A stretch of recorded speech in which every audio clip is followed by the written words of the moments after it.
All right. It says that we are live. What up and welcome back. Stickies, I'm Jane, the plainest Jane. And y'all know over here on this channel, I deliver syrup in the form of black news and celebrity updates, trending topics, and all of those good things. Come on in and have a seat on the bus. I'm going to address what I feel like is the elephant in the room, at least because I see it and because this is obviously like my close up lived experiences. I talk with my hands. I talk with my hands a lot. Obviously, we are moving in towards warm girl summer, hot girl summer. The cicadas are rumored to be coming back out. So it's very much looking like in girl summer to me. However, I have bruises all up and down my arms because I've had some health issues and I've been in and out. Last week, I was in medical facilities at least 6 times. I visited the ER 2 times last week. I had to visit my primary. I had to visit a neurologist. I had to visit an orthopedic doctor. I had to visit a physical therapy doctor. And on Monday, I have a rheumatology appointment to figure out exactly like what is going on. So we'll get into all of that later. But listen, when I be seeing bruises on people's arms, I be like, wait a minute, what's going on? Somebody hitting on you, somebody groping on you, somebody grabbing on you. What is going on? I'm telling you, the way I had blood drawn, and then the one time I was in the shout out to Baltimore, right? The one time I was in the emergency room, I went to St. Agnes. They literally drew blood 6 times and they got to the 5th time and then decided that they wanted to give me an IV. I mean, do y'all understand how frustrating that is? Because with the IV, you can just put the needle in there, leave the connector there, and then every time you need to draw blood or inject some medicine or a drip, you can just go in through that IV and you only have to puncture 1 time. The fact that they punctured me 5 times and then decided, oh, we going on with an IV, oh, baby, I was pissed. And I was there from about 3 p.m. to about 2 a.m. So I was there for about 11 hours. I left before I could even get a diagnosis, which I really didn't even really get a diagnosis. I got what they did, what they were able to omit, but not what it really was. Baby, it has been a mess, but I am here, and by his stripes, I am healed. Amen. Hallelujah. I still don't have a diagnosis for what's going on. I'm hoping to get that through when my blood work comes back to see if it's autoimmune or to see if it's like a pinched nerve. What's it called? The accidica nerve or something like that. I'm really trying to figure out what it is, but it stopped me from walking. But really, I'm just giving y'all time to get in here. All right, we've been on for 3 minutes now. Y'all know what y'all got to do when y'all join this channel. You don't have to give any sort of monetary donation to this channel. I never really ask you to. It is always very much an optional thing. If you would like to donate to the channel in a monetary way or to support the channel in a monetary way, you are more than welcome. And here is my Cash App. All right. So you can take this code, $THA, or listen, honestly, on some for the free, just pay your fare and hit the thumbs up button. That's really all I ask of you. Anything more than that is truly extra. Just hit the thumbs up button and comment as many times as possible, as much as you feel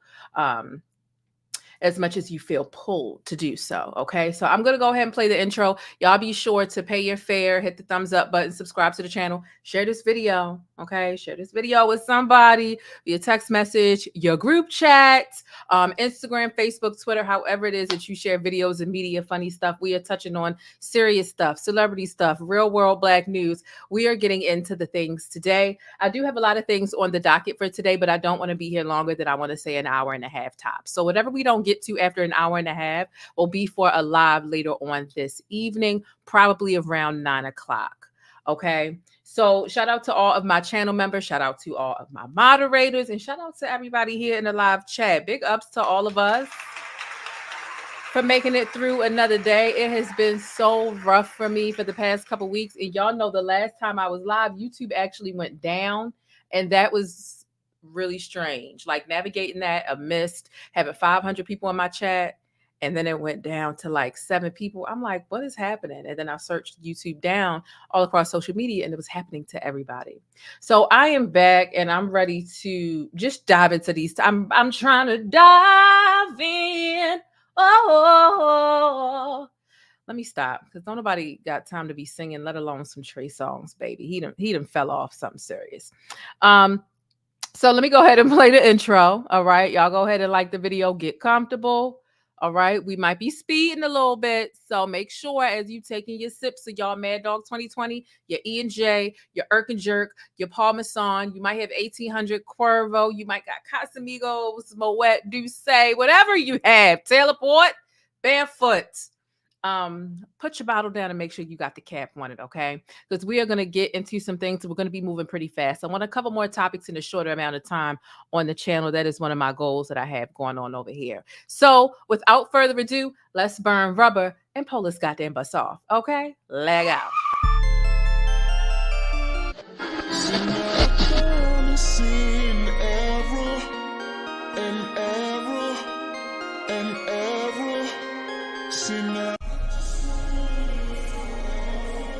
I'm just waiting for the buzz. Oh, yeah. You keep talking that shit about my fucking kid, and you annoying me and aggravating me, and I'm trying to enjoy my life.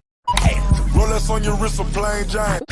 Standing at the bus stop, sucking on a lollipop. Once she gets pumping, it's hard to make the hottie stop. Hottie stop, stop, stop. You ready? All right now. This could be a crazy ride. I'm warning you now. The following video is broadcasting live, and thank you for being my studio audience. Thank you for hitting thumbs up and subscribing to my channel for more Black news, celebrity entertainment, and a splash of controversy. All right, so let's get into it. I see y'all in the chat, like, keep an eye on her. She hard-headed. Yes, I am hard-headed. I be wanting to give y'all content, but also I really enjoy the pastime of giving y'all content. So it's not like I'm trying to deplete myself to give y'all something, because I know you can't pour from an empty cup, but it truly does. It's therapeutic for me when I talk through these topics and I'm able to just chop it up and have a good time with you all. So, yeah, but I am kind of hard-headed, and sometimes and another reason I haven't really been live is because I've been on several different types of medications, muscle relaxers, nerve muscle, I can't even remember. I've been on so many different medications, baby. I can't even name them all. And I'm like, the last thing I need is to go live and kind of be like a little loopy, but think that I'm doing okay, and I'm not. So I really wanted to wait. So now I'm really just on a medication that I realize doesn't make me loopy, but it's been helping with my joints and my muscle strength. And so, you know, I'm ready to go there. Listen, we have so much to discuss, baby. It is not even funny. When I tell you buckle in, okay, y'all know many buses don't have seatbelts, but mine do. Okay, because baby, we burning rubber. What are we talking about?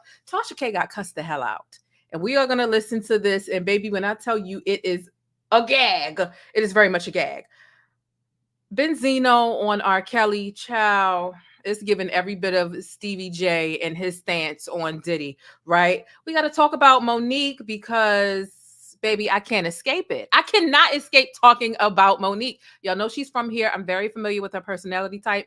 MoNique and my mother went to the same school at the same time. And I'm going to just stop right there. We'll get to that later. Obviously, we got to talk about Amanda Seales, Shannon Sharpe. I have a new segment coming up that I won't even name. You'll see it when we get to that segment. There are other things that I'll name. Like I said, I'm not sure if we're going to get to them all in this stream. If we don't get to them all in this stream, we will get to them in the evening show. All right. Because this is, what is this? Late afternoon? Yeah, we're at late afternoon time. Lunel, Keith Lee, Partisan Fontaine, the second Boeing whistleblower, is now at the upper or lower room. We don't know if he's in the upper room. He might be in the lower room, but he's in some room that ain't on Earth.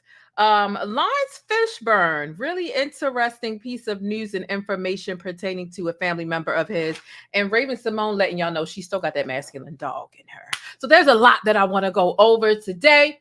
Let's see, where are we going to start? We are going to start here.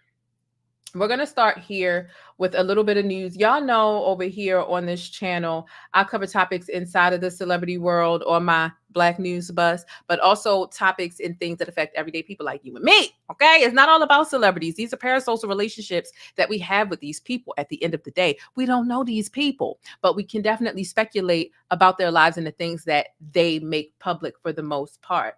So have y'all seen this post on social media? Baby. Let's zoom into this sign so that y'all can really see what's going on. So listen, am I against interracial relationships? Baby, do whatever you need to do. I see so many women singing the praises of the act, the gesture of divesting from whatever you feel like is giving you a headache, is stressing you out, has shown you a pattern more than an isolated incident that is just not serving you well. So listen, if that's what you want to do it. Am I open to dating outside my race anymore? No. I did it twice. I dated a Latino man and I dated a mixed man who really identified more as white than black, but you could tell he had a little bit of brown in him. I'm not willing to do that anymore. And I did that when I was 19 and 20 years old. So now I'm in my early 30s. I'm not willing to date outside my race. Umar Johnson is very much a clown, but he is a broken clock that's right twice a day. I'm personally not getting down with the snow bunnies. I got my education. Okay. Education, special education, psychiatric medication, juvenile incarceration, emotional frustration, and premature extermination. Okay, get your education, special education. Look at this sign. This is obviously high school, right? Because this is a sign about prom, right? So let's get into the sign. It says, I know I'm not cotton, but will you pick me for prom? He says. Okay. Let's just zoom in so that we can see this. I know I'm not cotton, but will you pick me for prom? Baby. And she's sitting here eating it up. I mean, she is just so flattered by this nonsense. Girl, where are your parents? Where are your parents? Were you adopted by... This sign is beyond disrespectful. The whole cotton bit was uncalled for. I'm not saying that you can't date outside your race. Who am I to tell you to practice a dating, because I don't prefer to date outside my race. Who am I to tell you to base your preferences and your lived experience based off of my lived experiences and my biases or whatever I've been through? I can't do that. It's not my personal preference, but do you? But allowing them to put, and then he got cotton balls on here. I'm just catching that. Cotton balls? Cotton balls. Oh, okay. Girl, where are your parents? Stand up. Stand up. Because this is beyond out of control. And I really kind of want to grab her up and yoke her up. You know how the grandparents back in the day used to say, I'm going to bust you up. Try it again, and I'm going to bust you up. I want to bust her up, but I really want to bust her parents up. This is why sometimes we cringe when we see... I'm just keep it a buck, right? Call it what you want, categorize it however you like. I'm going to keep it honest. We live in such a PC society where we fear keeping it real because one day people might play it back in 7 years or a dozen or 2 years, and we might seem some type of way. This is why we strongly side-eye a lot of white people who end up adopting Black babies. Because the way that Black child grows up being conditioned to think that nuances and passive aggressive racist tones is okay because of who they're raised by. This right here ain't it. This is not it. It's not given.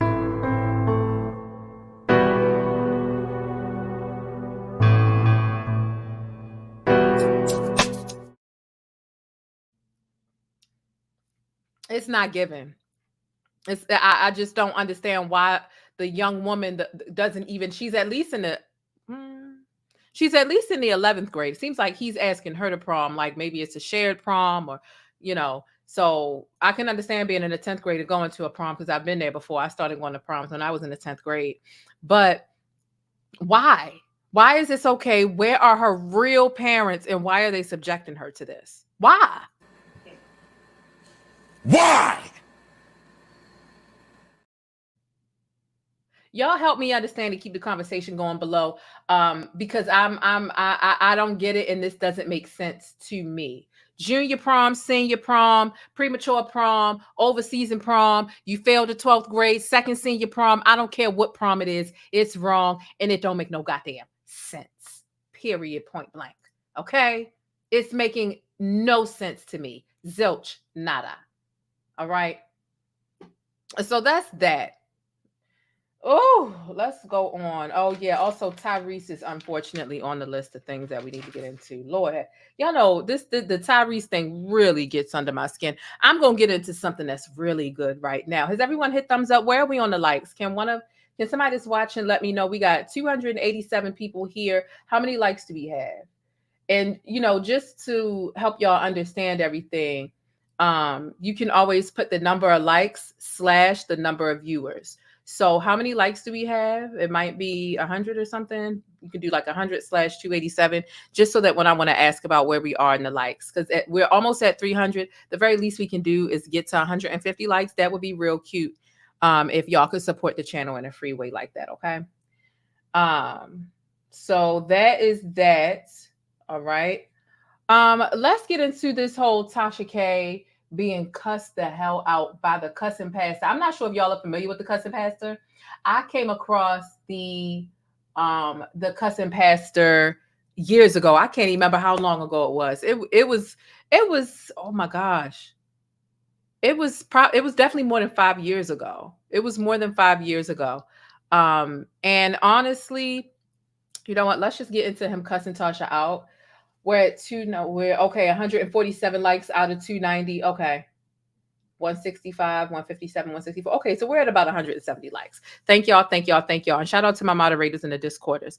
Child, listen to the way this man cussed Tasha out so bad. It's not even funny. I want to know how y'all feel about it. Please, as he's talking, comment down below. Because, baby, when I tell you this had me clutching my pearls and side-eyeing the screen. Baby, let's go. So, Tasha K, you decided that you wanted to attempt to ambush me after we agreed this morning that I did not want to speak on the woman that I'm married to. I shared that with you. I shared with you that I want a peaceful divorce. I'm tired of the back and forth with the woman that I'm married to. Okay? We have come to an agreement that I don't want her and she don't want me. She wanted a divorce. And we're living. Put a 1 in the chat if you've heard about the cussing pastor before this. Put a 1 in the chat. I'm just curious because I'm finding that this is a new introduction for some people. Put a 1 in the chat if you've heard about him before. Put a 2 in the chat if you have no clue who she is. But a lot of people feel like she's met her match with this man because he is with the shits and he will cuss you out all. I'm telling you, it's going to get worse. He's keeping it out right here. Give it about 2 minutes to heat up because he start cooking with grease. You hear me, baby? A 1 if you know who he is. A 2 if this is your first intro. He is literally branded himself as the cussing pastor. Woo! Right now in the same house. She's looking for her another place. I want some peace in the midst of my misery. And God damn it, I told your motherfucking ass that I wanted that. I agreed that you could ask me about my marriage. You could ask me about that bullshit that she put on Facebook. But I was going to answer you that I didn't want to talk about it. And this is part 2 of the video I just did because it cut off. Tasha K, you cross-eyed bitch, you. Fuck you. You know, you tried to set my motherfucking ass up. You the scandalous, skank ass bitch. Okay? We made an agreement that I didn't want to talk about my wife. I didn't want to talk about this shit that she said, but let me set the motherfucking basis right here with you. None of this shit that my wife said on her live is true. Now, she's a cussing motherfucker just like me. And she said some things. But let me make it close to you right now, make it clear rather to you. The motherfucker cussed my ass out in my goddamn studio. And the only thing is, I ain't gonna do nothing to this motherfucker, cause all of the police department, all the government agencies are watching me. That bullshit about a goddamn dildo. Bitch, I like pussy. I told you that the first time I saw you, I thought about fucking you. Okay? Now, so that shit was just shit that a motherfucker says when you're trying to get a goddamn divorce. No, Tasha K, fuck you and all of your motherfucking babies and all the babies that you done swallowed, you ignorant asshole. Bitch, fuck you. Me and you can't do nothing else ever in life. But you're a lying, treacherous, cross-eyed, ignorant ass, turncoat ass bitch. Now you can suck out of my ass with a little bitty straw, you motherfucker, you. Fuck you.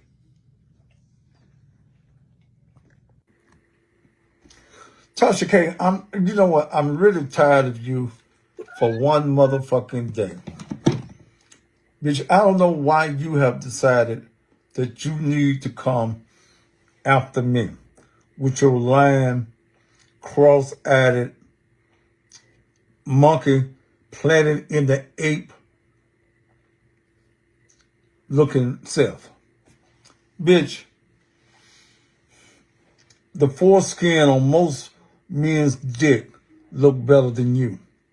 But you have went and gathered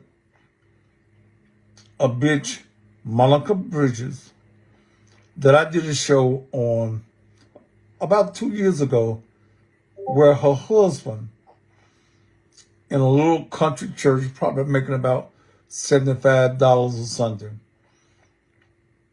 was having his whole looking wife walking around the church. The deacons contacted me, sent me pictures of this bitch sucking dick with calm running down her motherfucking mouth. Not even a good dick sucker. Now she wants to take her dick sucking mouth and talk about me, and you probably, Tasha, being a good dick sucker, you going on with that bitch. I told you a few minutes ago on the phone that I fuck you. I fuck you so good if you come to Memphis that you jump in that Mississippi River and swim back to Florida. You are no good bitch. And then you go get another bitch that everybody in the Tennessee area knows is a dick-sucking motherfucker. You go get that bitch and come at me. Say, I don't know what your problem is, but don't fuck around and lawyers got to get involved in this shit. Okay? You called me for one motherfucking thing and we went to something else.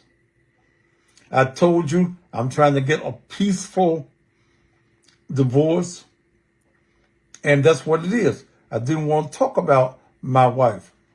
But being the cocksucker that you are, you came for me. Bitch, I don't care about you. I don't care about your mammy. I don't care about your ancestors that was on the plantation screwing the master. Fuck you, bitch. And Monica Bridges, I still got them pictures that you put out of your pussy, a ugly pussy too. I've seen some good looking pussies, but you ain't got none. But bitch, you want to come at me? Come at me on my show. Don't come on this ragged ass bitch Tasha K's show. Bitch, you and your husband want to come at me? Bitch, come to my show. With that, fuck you and fuck you both, and both of you bitches fuck each other and leave me the fuck alone.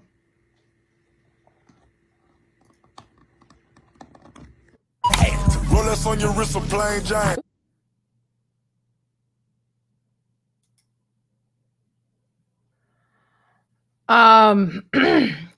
Stickies, assemble.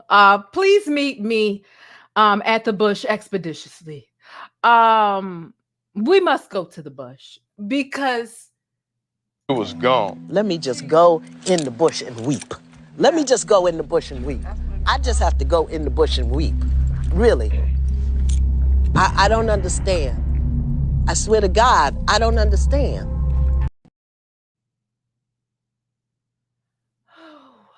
sweet baby Jesus and the grown one too. This man is fed up, okay? Damn. I'm just, woo! And you know we all find it funny. It's funny. Shit, even Tasha thinks it's funny. Damn. What? Jeez.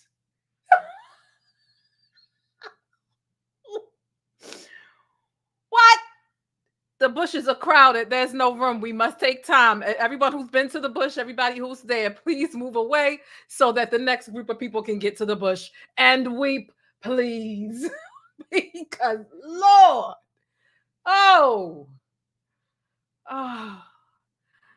If you are a channel member, please drop your weep in the bush emojis, please. We've got to make sure everybody can get to the bush. It was gone. Let me just go in the bush and weep. Let me just go in the bush and weep. I just have to go in the bush and weep. Really. I don't understand. I swear to God, I don't understand. Okay. All right. Somebody go ahead and monitor the bushes and make sure everybody gets a chance to weep, because you know we all got to. Sweet baby Jesus and the grown one too. That was a lot. That was a lot, okay? Apparently they did some interview situation and she bust out a question that he said was off the table. He claims he communicated that it was off the table. Tasha gave him some pushback on that subject matter, and now he is pissed and cussing her ass out, okay? So this is interesting. This is beyond interesting, to be quite honest. It's a bit much. But listen, Stickies, I want to know where you land on it, whether you're on the bus right now, meaning you're watching this live stream, or if you're chasing the bus, which means you're watching a replay. Let's keep the conversation going down below. And of course, before you get to keeping the conversation going down below in the chat, or if you're chasing the bus, whatever, make sure you hit that thumbs up button on the way. Ciao. That was a bit much. Let's see, where are we going to go next? I can't wait to talk about Amanda Seales. I think I'm going to do that in a second. You know what? I think it's time to get into MoNique. That is a must. You know, it's a Baltimore thing. She's a Baltimore thing. I'm very familiar with her type of personality. So let's go. Motherfuckers, I said it, nigga, say it with me.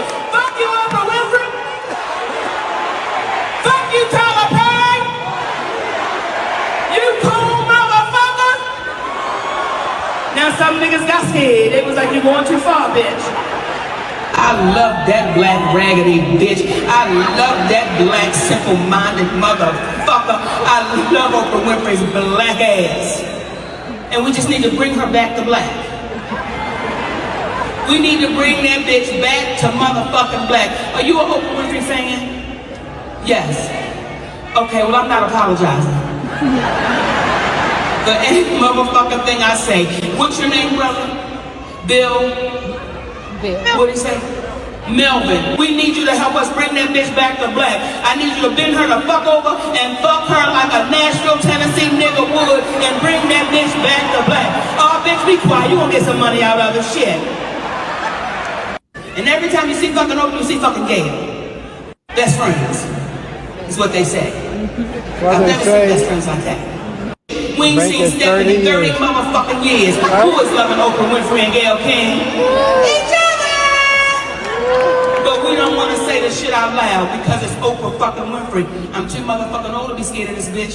I'm too old to be intimidated by this bitch. I'm too old to hold the motherfucking truth. You know why I fuck with Oprah Winfrey, Melvin? Because that bitch tried to fuck with me privately. Well, I'm a public bitch. You tried to fuck with me behind closed doors. Bitch, open the door up. Ding dong, I'ma let your motherfucking ass in. Now, are you gonna fuck her or not? Rolex on your wrist, a plain Jane. Okay, so here's my question surrounding this. Okay. Is MoNique taking it too far? Does she seem bitter and hardened by her situations, right? Her running and her constantly talking about Oprah and Tyler Perry and Lionsgate. Put a 3 in the chat if you think she's going too far. She's never going to heal. She's using the stage to rant. And put a 4 if you feel like she has the right to talk about this forever. If you beef with me, we beef forever. So put a 3 if she's taking it too far. She's run out of jokes. We're supposed to find this funny for an eternity when people pay to see you on stage. You know, put a 3 if you think she's going too far and this is just giving messy and girl go heal and talk about this with your therapist. And a 4 if you feel like, no, she has the right. That's her experience. They did her wrong. Put a 4 in the chat if that's how you feel. Okay. And I'm going to tell you how I feel in a moment. Shout out to Tasha Nicole on the bus this Friday. Okay. Shout out to you. Distinctly Dree became a member. Shout out to you, Distinctly Dree, also in the Discord. Shout out to Eric Boykins for the $20 super sticker. I appreciate that. Thank you so much. All right.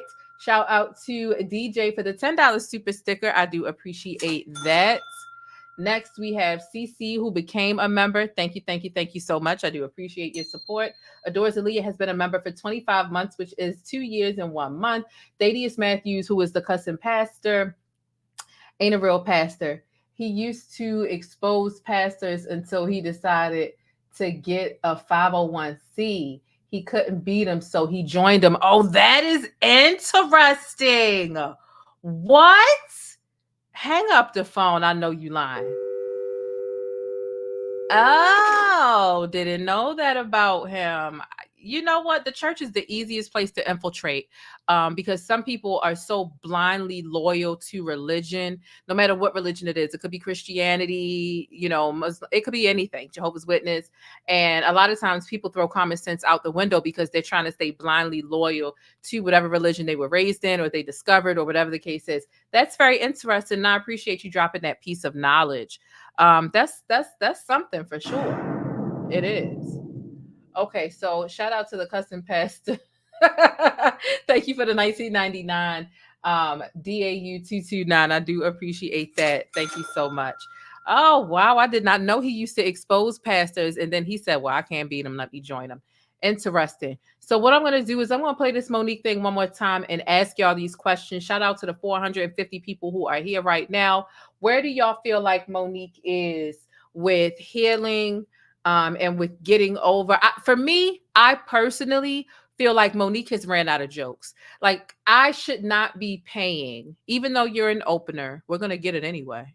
You're opening for Cat Williams. You're on tour with Cat Williams in the Dark Matter tour. But I don't want to pay to hear you rant about the same thing that you were ranting about a decade ago. Like, at some point, this doesn't become funny. And now you are encouraging the crowd to you're encouraging the crowd to say F Oprah and F Tyler Perry. You want everybody to agree with you instead of taking up your own grievances with what your lived experience is. And I think that there's something wrong about that. And then listen, have the rumors been there forever about Oprah and Gayle King? Absolutely. They've been there, you know, since the beginning of time, to be quite honestly. But you want to judge their behavior and what people assume about them. You want people to assume, right? Sticking based on word on the curb is that Gayle and Oprah been carpet munching for years and Stedman is a beard to protect Oprah's public image that she's having a heteronormative relationship. Okay, but you want us to make fun of that dynamic in their friendship, but you don't want us to ever address or approach you and Sydney, you and Daddy's open relationship. And to take it a step further, you don't want us to judge or do whatever with you in the relationship with your estranged son. And you can't have it both ways. Either you want people to judge relationships based on rumors and speculation from the outside looking in, or you want people to mind their goddamn business. And it seems that MoNique wants it both ways. MoNique is another one who, it's not that what she's saying is always wrong. Sometimes it is, but it's not that what she's saying, the messaging is wrong. It's how she goes about it. Goes on stage, you know, she'll go on stage and say Oprah and Tyler Perry and they can suck my fucking da da da da da and fuck this bitch and she over there licking this coochie and Dee Jakes and Tyler Perry and these bitches. And then she gets on Instagram, hey, my sweet babies. It's given very much multiple personalities. It's given very much you can be exactly as deranged, as unhinged, as low down, and say the dirtiest of the nastiest and most disrespectful things to and about people based on your experiences that you refuse to heal and move on from about on stage, and then serve us a nice, nasty, passive aggressive demeanor online, all the way down to saying that people shouldn't be wearing bonnets in public. And I'm not saying I quite disagree with that, although it is wrapped up in respectability politics, to say that people shouldn't be out in public, young Black women shouldn't be out in public at airports in bonnets, knowing that our hair get messed up when we fall asleep on the plane. However, you're doing this online while you're in a bathrobe looking half-assed. That is a little bit, that lacks decorum and couth as well.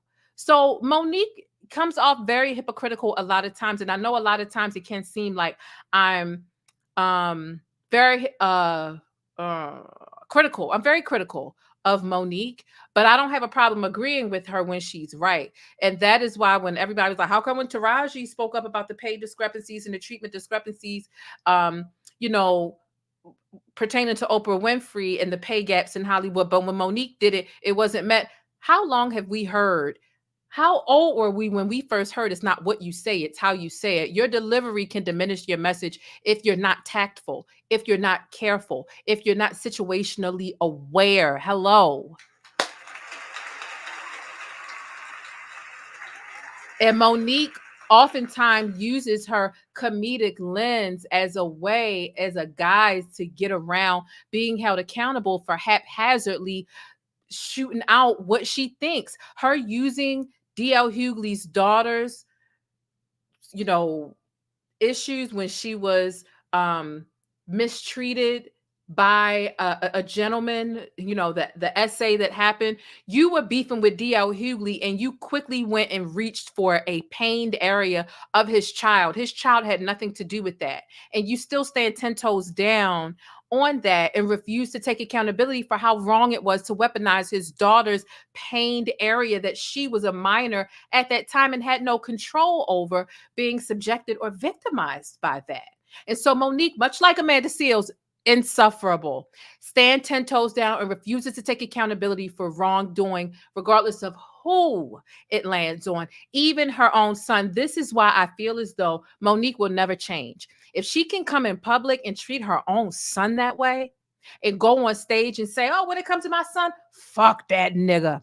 And I'll let a random lady walk up to me and say, fuck that nigga. That's my son. He's not falling in line with what I want him to do. I'm the famous one. He is not. MoNique will never change. If she's going to do that to her own flesh and blood, she will never change. Same with Amanda Seales. Very educated woman. Very genius woman, but insufferable and refuses to take accountability, and shit like that is what will get you stuck. It's what will get you stuck. Victim mentality will not save you. Nobody's coming to save you but you. But MoNique, go ahead while the checks are still running. Cat Williams was willing to pick you up because you were just as controversial as him about some repetitive shit that we've already heard about time after time after time and time again. But Cat Williams is the only one willing to fuck with you right now. If it wasn't for Cat Williams fucking with you right now, who will fuck with you? See, Lee Daniels threw you a bone by giving you that role in The Reading. Same thing when they gave you a bone about Precious, and when you put your foot down about that pay discrepancy, then that's when things went really sour for you. But there's not going to be too many Cat Williams with this passive aggressive, I want to say suck my dick on stage tonight and hey my sweet babies tomorrow, and also fuck that nigga who is my son. It's not happening. But I digress. Let me bring it back. Let's listen to this clip again, and let me get the new people who have just stepped onto the bus. Motherfuckers, I said it, nigga, say it with me. Fuck you, Oprah Winfrey. Fuck you, Tyler Perry. You cool motherfucker. Now some niggas got scared. They was like, you going too far, bitch. I love that black raggedy bitch. I love that black simple-minded motherfucker. I love. See, it's the passive aggressive for me. There is no way that you're standing on stage saying, I love that black raggedy bitch. I love it. Like, no, you don't. You don't. And if you do, it's in some cold-blooded, I love you. This is the part about the black family dynamic that's so crazy. Well, oh, blood is thicker than water, which means that they feel like they have the right to disrespect you because we're family. And with her, this is loose family because it's the brother or the sisterhood within the black community. I don't give a fuck if we got the same blood type, if we got the same blood running through our veins and we're family. You don't have the right to disrespect me and think that I have to tolerate that and I have to listen to you talk to and treat me any old type of way. No, this is passive aggressive. She does not love Oprah. She does not love Tyler Perry. She's sitting here calling her everything under the sun but a child of God. And I'm not saying Oprah don't have her faults, and I'm not saying Tyler Perry ain't got his either, because I absolutely believe that they do. I absolutely believe that they are millionaires/billionaires who have only gotten to where they have went to because they've been able to exploit the labor of people who make less. They've been able to step on some smaller folk.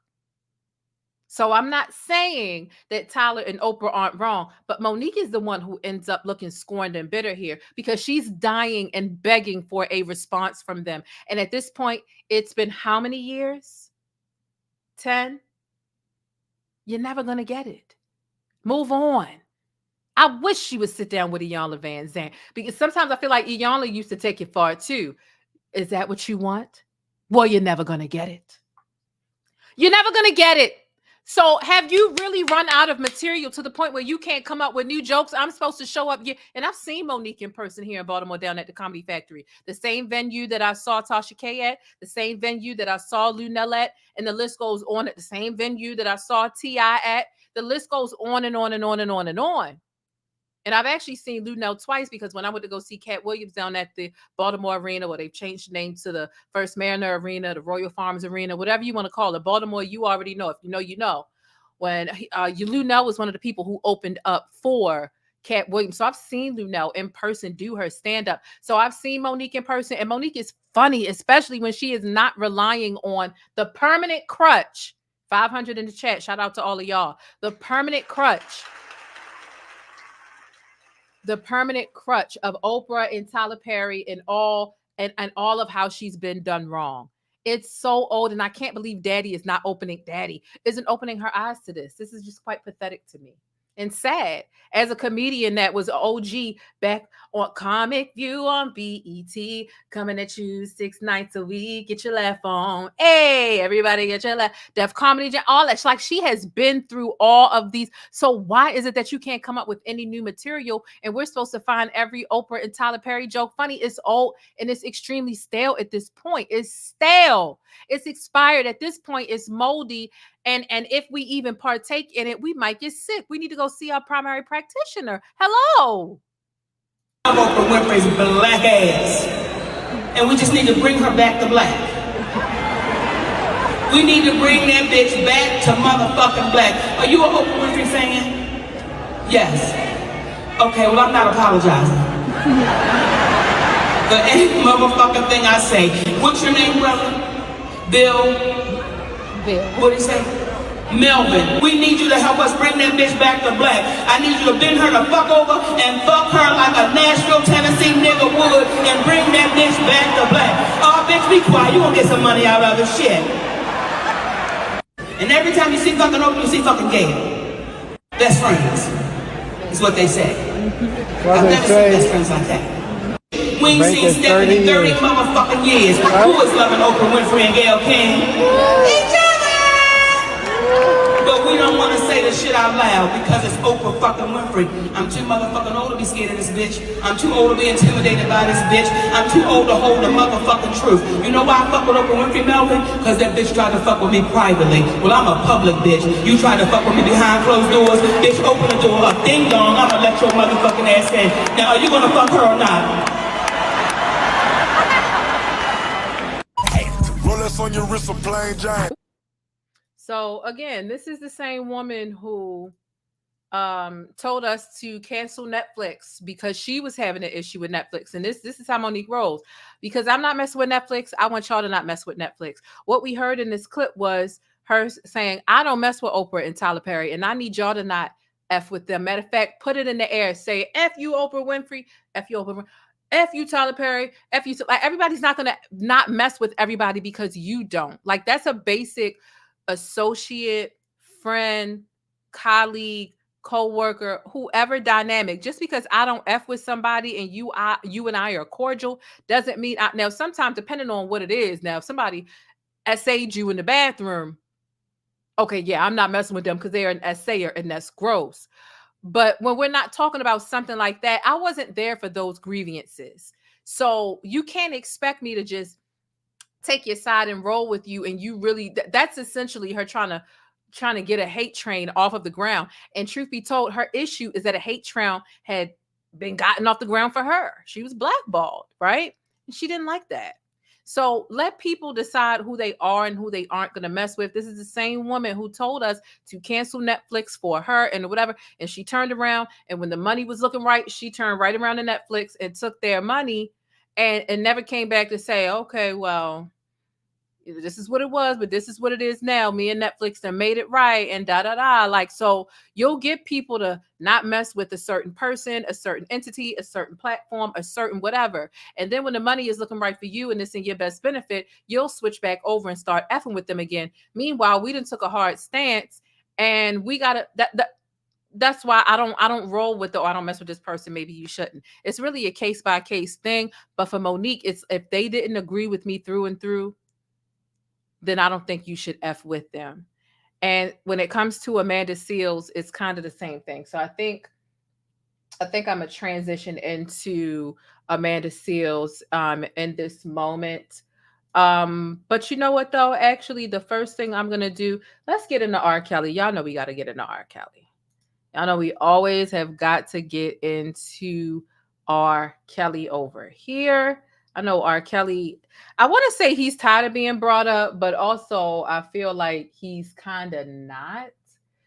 I feel like R. Kelly likes the attention, especially since he's deprived of so much right now, like just basic livelihood. But Benzino is taking up for R. Kelly. And listen to this, y'all. If you haven't taken a moment, we've got just about 530 people here. Please hit that like button. It's a free way to support the platform. And it goes a long way to let YouTube know that I have good, funny, entertaining content that is worth watching.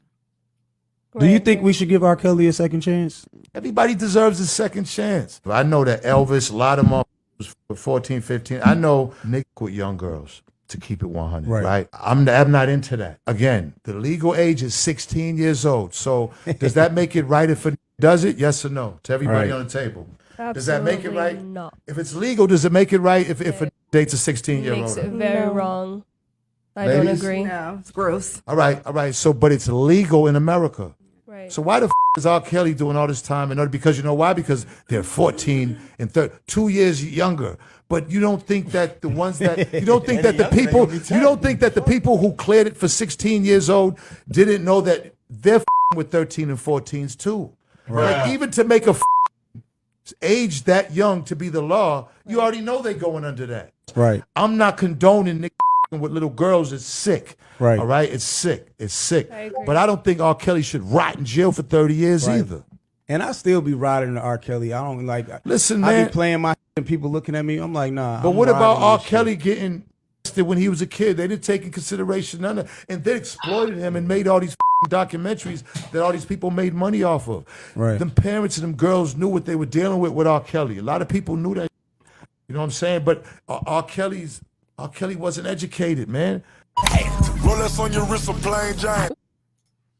Girl, if you don't go ahead and get the hell up out my face with this shit. R. Kelly wasn't educated, but, you know, the 12, 15, 16, 17-year-old girls who were effing with him, oh, they were? He was a grown-ass man. Yes, R. Kelly was molested when he was a child, and his mom took a payday instead of showing up to court to testify for him because it was a neighbor who lived up the street and down the corner. That doesn't excuse what he did. You said that those actions are sick, but here you are defending it. Benzino, I think somebody needs to look into you. You talking about R. Kelly shouldn't be serving this time? Okay, maybe you should be serving some time instead, because what's really going on here? It befuddles me when you have men taking up for men for egregious acts, not taking up for your homeboy who ran a stop sign, ran a red light, did something in self-defense because somebody was attacking them, and now maybe the other party is no longer here to speak for themselves. No, you were talking about a man who has had umpteenth chances. R. Kelly has had chance after chance, trial after trial to make right of this, how enthralled he is by young girls. R. Kelly ain't attracted to nobody over 30. And that's a stretch, because truthfully, he's not attracted to anybody over 20. Unless you have that look of, what's so interesting, Benzino's daughter, Coi Leray, Aoki Simmons. They have the same body type, extremely skinny, no chest, looks very pubescent. They look like 12-year-old girls in the body, bony. And I'm not saying that that's unattractive, but there is something very adolescent about it. And to hear a man who has a daughter, a man who was just speaking about people sexualizing his very grown daughter in the music industry, this is very interesting yet disgusting to me. To me.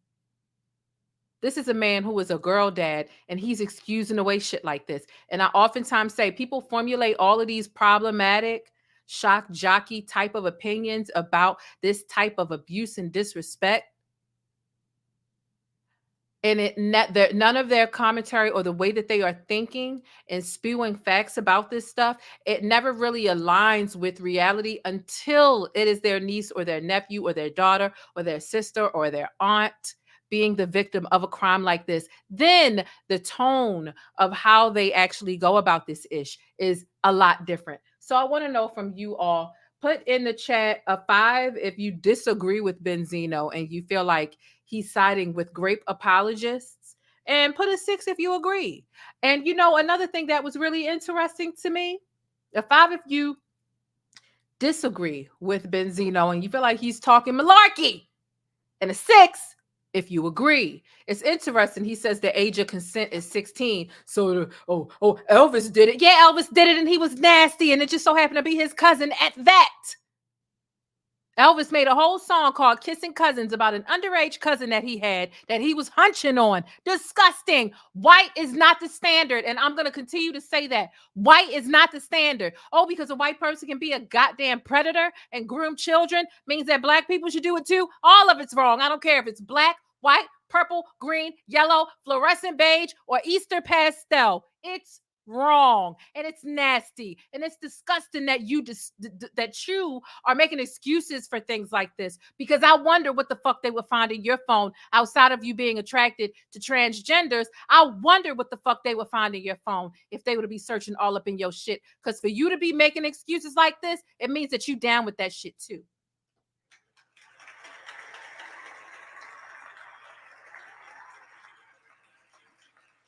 I understand making a Venn diagram sometimes when shit is done wrong. For example, the woman who stole $20,000 worth of sunglasses from Sunglass Hut, they offered her a 3-year plea deal. She denied it. Well, they sentenced her for 30 years. Well, there's a guy who's a musician, a low-level rapper, or whatever the case is. He shot a toddler in the head and shot the toddler's dad. He got sentenced to 17 years. How the hell is stealing $20,000 worth of sunglasses from Sunglass Hut worth a 30-year bid, and somebody actually shot a toddler in the head and got 17 years, half of that sentence? That makes no sense. Now that's a Venn diagram worth drawing, and actually both of these people are black. But then you think that any Venn diagram you draw that is adjacent to whiteness means that you can excuse black bullshit away. I don't think so. Just because Elvis was a pedophile and he got away with it, it was never held accountable for it, doesn't mean that black people should be able to do it and get away with it as well. Please miss me with the bullshit. Do you think we should give R. Kelly a second chance? Everybody deserves a second chance. I know that Elvis, a lot of them were 14, 15. I know Nick with young girls, to keep it 100, right? I'm not into that. Again, the legal age is 16 years old. So does that make it right if it does it? Yes or no? And where did he get that from? Because it's different from state to state and continent to continent and country to country. Please stop. Please. A 30-year-old man messing with a 16-year-old does not make it legal. It does not. Everybody on the table. Absolutely does that make it right? not. If it's legal, does it make it right if a dates a 16-year-old? Makes it very wrong.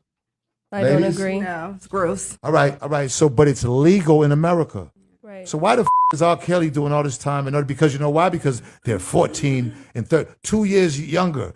But you don't think that the ones. So even by his skewed logic that 16 is the legal age, well, if they're 13, 14, it's just 2 years. And so why is he? Because he's a creep. And you sound like it too. Weren't you part of the creep squad? Now let's really take it back. Let's take it back to Love and Hip Hop, to the people who actually watched Love and Hip Hop Atlanta. It was Stevie J, Cisco, not Cisco from Drew Hill from Baltimore. Don't even do that. Cisco, his name was Cisco on the show, but I really can't even name anything he's ever done outside of being on Love and Hip Hop. And Peter Guns, Stevie J, Peter Guns, and Cisco. Benzino and Kirk Frost hanging around them too. They literally called themselves the Creep Squad. While Peter Guns was messing around with Amina Butterfly and Tara. Okay. What was the other guy named that was messing with Erica Mena? What was that guy that was the older guy who was messing with Erica Mena? His name slips my mind right now. He was messing with Erica and Sin, and then Erica and Sin got together. Kirk Frost has always been doing dirt on Rashida. Cisco was doing dirt on the people he was messing with, and they called themselves Rich Dollars. That was his name. Thank y'all. Rich Dollars was playing with Erica Mena's feelings and had that strong vein busting out the middle of her head. They called themselves the Creep Squad. If y'all were really just the womanizer squad, the unfaithful squad who was messing with consenting adults, y'all would have maybe called yourselves that. But y'all coined the term, and Benzino would hang around. Y'all coined the term Creep Squad. It's given very much creep for each and every one of y'all. Y'all are nasty. Y'all are nasty. That you don't think that the people who cleared it for 16 years old didn't know that they're with 13 and 14s too. Right. Like even to make a age that young to be the law, you already know they going under that. Right. I'm not condoning with little girls. It's sick. Right. All right. It's sick. It's sick. I agree. But I don't think R. Kelly should rot in jail for 30 years either. And I still be riding to R. Kelly. I don't like. Listen, man. I be playing my and people looking at me. I'm like, nah. But what about R. Kelly getting arrested when he was a kid? They didn't take in consideration none of, and they exploited him and made all these documentaries that all these people made money off of.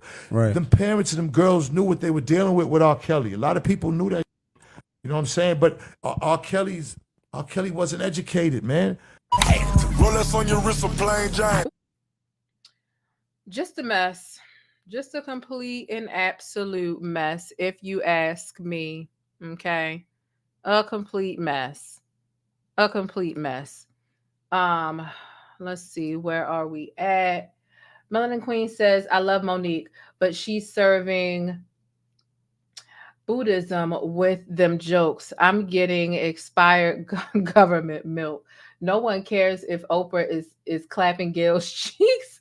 We care that she's getting her fair due, but with respect to both ways. Okay. Thank you so much for that super sticker. I do appreciate that, Melanin Queen. Princess says, for the record, Kelly got multiple chances. He absolutely got multiple chances to change from the 90s to the 2000s. He just thought he was going to forever get away with that. Very good point, House of Princess. Shout out to Down the Rabbit Hole News. Jane, love you. Thank you so much. I love you too, girl. Shout out to you. Channel's growing. I think, what are you at, 60 or 65K? Shout out to you in the true crime sector. So yeah, just a complete and absolute mess. You know what I want to get into? What I need to get into? I need to get into I need to get into Laurence Fishburne's daughter. Okay, Laurence, this really caught me by surprise. I'm not even going to hold you. I was really caught off guard when I saw this. So let me show this to you all. Okay, as it pertains to Laurence Fishburne's daughter. And I immediately went to go thinking about the Ike role. I can't even hold you. Listen, y'all were thinking it. I'm just saying it. But a lot of us went to this. Look at this headline here on the screen. Laurence Fishburne's daughter, her name is Montana. She's sentenced to 2 years of probation after she was arrested for battery on a police officer. So let's get into this because I haven't seen any of the outlets talking about this. Okay. And so I was able to see the mugshot, but we're just going to go ahead and get into this. Okay. So cousins, okay, stickies. Laurence Fishburne's daughter, Montana Fishburne, has her fate following an altercation with local Florida officials that led to her arrest. Now, according to US Weekly, the 32-year-old was sentenced to 24 months of probation following the 2022 incident, and reports confirmed that she had previously been charged with a battery on a law enforcement officer. Documents obtained by US Weekly confirm that Montana dialed 911 and advised dispatch that she was allegedly being stalked by her former boyfriend, who she says had been threatening her. Now, arriving officers state that upon their arrival, there was no one found at the scene. Now, sources state that Montana was discovered crying on a sidewalk near the address where she made the report. She's said to have screamed at the police that no one had helped her. Now, authorities claim that Montana began to approach them while yelling and that they advised her multiple times to stop. So officials state that Montana slapped a deputy on the side of his head, which he says caused swelling and redness to his ear. Child, if you don't go and get somewhere, not a slap. Child, Chris Rock wasn't even swollen up and turning no colors after Will Smith. Let's cut the shit. Despite originally pleading not guilty to the felony charge, Montana had changed her plea to no contest as of April 10th, 2024. So, quote, there is no admission of guilt and no conviction, and the case will be sealed and put in the rear view, end quote, says Laurence Fishburne's daughter's attorney. His name is Michael Greco. And this is a statement that they issued to the US Weekly. And they also say, and Miss Fishburne will be able to move on with her life. Now, her attorney also says that her probation sentencing is scheduled to end when she completes a 13-week anger management program. So, stickies, what are your thoughts? What are your thoughts about this? I said, Nashi is really the true daughter of Ike. What's going on? I hadn't heard about this. I was surprised. This happened pretty much last week, and you would think that it would have made more headlines, but woo, this was definitely something. Beautiful girl, raggedy life choices. Yeah, I can see that. Can Laurence have only one proud moment with a child? Well, you know, she actually used to do, how can I say this? She used to do porn. I'm not sure if she still does it, but it was something that he was very much ashamed of a while ago. But listen, this woman told she told them police to eat the cake. Eat the cake, pigamy. Eat it. I said, oh, okay. All right. That is something else. I wanted to bring that to y'all because I didn't see anybody else talking about it. Okay.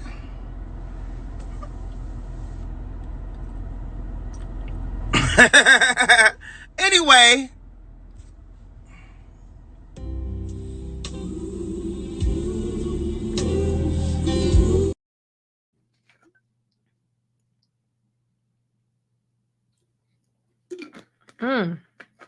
Child, that's a mess. Let me know, do y'all drink vitamin water? Do you prefer vitamin water over Gatorade? Which one? Do you like vitamin water better than Gatorade, or is one nasty and is like what is it? I like vitamin water, but I truly only like the XXX, no Diddy. All right. No Diddy. No Laurence Fishburne daughter. Okay. I like the XXX flavor, which is the berry acai. I'm sorry, the acai blueberry pomegranate. This is like the best flavor to me. They also sell it at Subway. But I like vitamin water. I do like Gatorade as well. I prefer red Gatorade, but it's got that red 40 in there. So I don't mind blue Gatorade sometimes, but outside of red and blue Gatorade, yellow, orange, I don't really be doing it. I don't really be liking it like that. If it's red or blue and it's ice cold Gatorade, I can do that. Okay.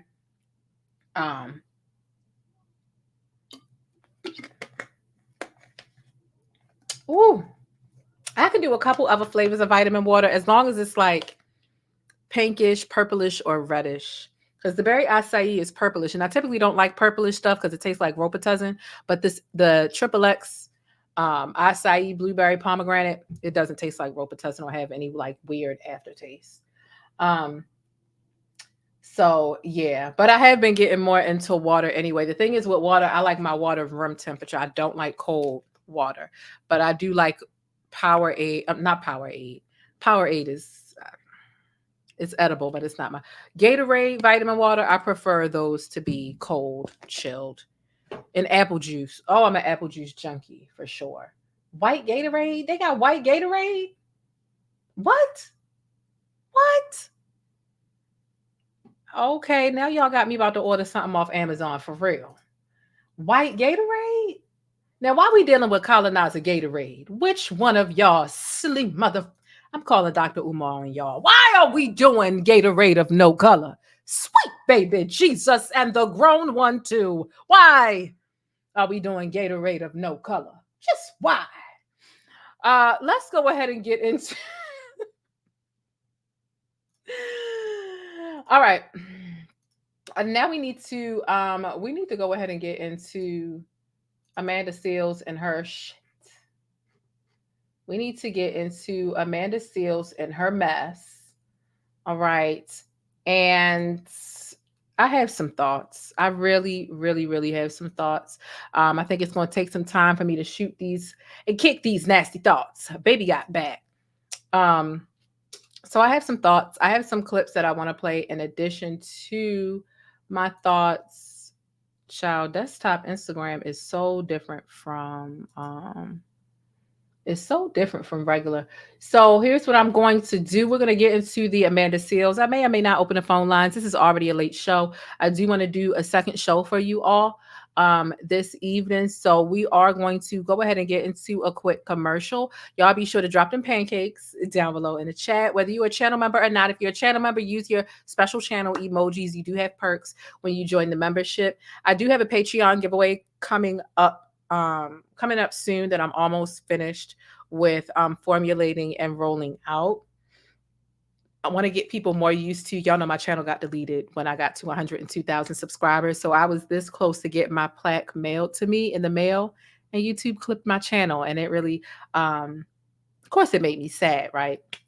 So I want to get y'all into the habit of knowing where to find me. If anything was to happen in the future, y'all need to know how to find me. And yes, I do have a members only attached to the YouTube. I have a backup channel, but also I have a Patreon as well. And so I'll be doing a giveaway. I have some Beyonce boxes. So I ordered 4 Beyonce boxes. Obviously, I'm keeping one. But the other 3 I'm giving out to people who join me on Patreon. So the Patreon link is down below in the description box. Mods, if you feel like copying and pasting that link, you can. If not, don't even worry about it, because it's truly for the people who want to go out of their way to sign up for the Patreon. It doesn't matter what tier. There are 3 tiers on Patreon as well. For the people who do really want to go out of their way to sign up for the Patreon are the people that I'm prioritizing. So I'm not even going to do like real heavy push. I might tell y'all 1 or 2 other times about how I am having the Patreon giveaway for the Beyonce boxes that I ordered like during the very beginning of the Renaissance tour. But yes, I think they're mystery boxes. So I think they either like have shirts or CDs or vinyls in them. I don't know because I've never opened any of the boxes. So let me play a quick commercial. We'll be right back. I'm going to share my feelings on Amanda Seales. I think I'll drop the link to see if any of y'all want to call in and talk about a little something. Oh, he can do. Ow. All right. Commercial time. Drop some pancakes. We'll be right back. Get into this Black-owned business, Stickies. It's got things for inside your home, outside your home, and even on the go. JasmineMadeIt.com is your new destination for Black Girl Magic mugs, tumblers, and even wine glasses. You can even customize the tumblers and wine glasses. There's a lot going on for a low price over at JasmineMadeIt.com. And if you've been serious about wanting to support more Black-owned businesses, here's your chance. Let JasmineMadeIt.com handle all your problems for family and friends. You ever had a friend over and they just wasn't catching the hint or paying the rent? Our asses all get to stepping. Yeah, tell them to get to stepping with this nostalgic Martin-themed doormat and shop over a dozen different doormat designs over on JasmineMadeIt.com. All right, Stickies, you know what time it is. It's time to put your money where your mouth is and shop Black today. Make life easier for you and your household by taking your family's hot or cold beverages on the go with one of these unique tumblers. It's insulated to keep your beverage at temperature, and it comes with a few different reusable straws and even the specific brush that you need to wash it so you can keep it sanitized and germ-free. They've got all kinds of designs to match your mood or style. So grab something for your wife, the hubby, or even the kids over on JasmineMadeIt.com. That's JasmineMadeIt.com, and I'll see you over there.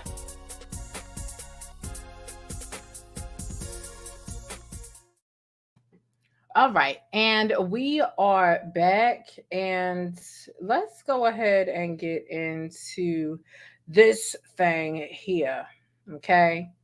It is May, which is, May. It's gonna be May. The year literally just started 2 weeks ago, but we like 5 months into the year. I'm just trying to figure out like how that works. Like I'm not quite understanding this, but okay. Here we are doing our thing. Okay, so let me make this a little bigger on the screen. I'm going to start from the beginning and then kind of tell you how I feel about this Amanda Seales situation. I'm going to be honest. I'm going to open the phone lines for you all to call in and voice your opinion about any of the topics that we discussed on today's show. But I'm really prioritizing people who really have an opinion about Amanda Seales. Whether you feel good, bad, and different, whether you agree with me or not. I would love to do Shannon Sharpe's show.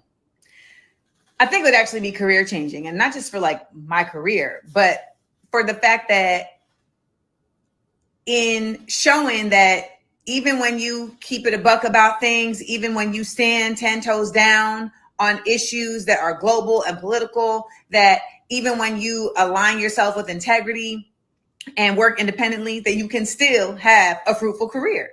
And I think that would be career changing for a lot of folks and for expanding the idea of what a career in this industry actually can be. So, Mr. Sharpe, if you were to have me on the show, I could make myself available. I would love to do Shannon Sharpe's show. I think it would actually be career changing, and not just for like my career, but for the. Okay. So here we see she definitely wanted to go on Shannon Sharpe's show. And so what I found to be interesting and quite hypocritical, to be quite frank, is the fact that she said that Shannon Sharpe was interrogating her, that he backed her into a corner, especially and specifically when she spoke about the alleged autism diagnosis. I found that to be far more than a reach. I found it to be egregious. I found it to be her weaponizing, just really weaponizing her vocabulary, because how can somebody interrogate you for an interview that you willingly not only did you willingly sit down for, you asked for. You felt like that was the right platform for you. You felt like that was the right platform for you to sit down and kind of tame this image, because you have been irritated beyond the shadow of a doubt with how Black media has been treating you within the last couple of weeks. But this is something that is a flare up for you. At least 2 to 4 times a year, you come out and you speak out about each and every entity, each and every establishment, each and every organization, and each and every person that doesn't accept you with the loving arms that you feel entitled to. You could have easily got up and walked away. And interrogation is something you cannot get up and walk away from. I mean, does nobody watch, Forensic Files or the crime documentaries on Netflix? When you're being interrogated, you cannot get up and leave. They're getting something out of you because they feel like you're guilty or something, or they really just need answers to solve a case. This is something that you signed up for because you thought you would be able to flip it and spin it a certain way, Amanda. That's what this is. And you went on to say that you have been clinically diagnosed with, matter of fact, let's go ahead and just listen to it. You said that you were clinically diagnosed with autism. And come to find out, per your own admission, people ain't even go looking far and wide, deep and wide, far and wide, whatever. Ain't nobody go looking that much. You sank your own battleship. You sunk your own battleship. And now you're upset at us because we heard it and you want us to forget about it. At the end, he was asking, no, I have not been clinically diagnosed by a doctor because I'm not paying $10,000 to do that. And most people will tell you that at this age, you don't need a clinical diagnosis in that sense. And I think that's the other thing. It's like, we are so conditioned here in this nation to really only consider something in one kind of way. And I will get back to that. They cut out at the end. He was asking, no, I have not been. So let me ask you this. How old were you when you got diagnosed? And did you always feel that you was different and you felt something was wrong? Well, what's today? Today is Thursday, the 18th. So 42 and however many days until I was just recently diagnosed. Okay. And this came out of this situation because so many Black women who are autistic said to me, I see you. You need to. And I've always thought, if you can look at other interviews, I have mentioned before, like, I think I'm on the spectrum because I'm an 80s baby. This was not really a part of the narrative. Right. And as we started seeing more about autism and you start seeing shows about different characters, and I start learning more like from people like Holly Robinson Peete, I'm like, this feels really like me. But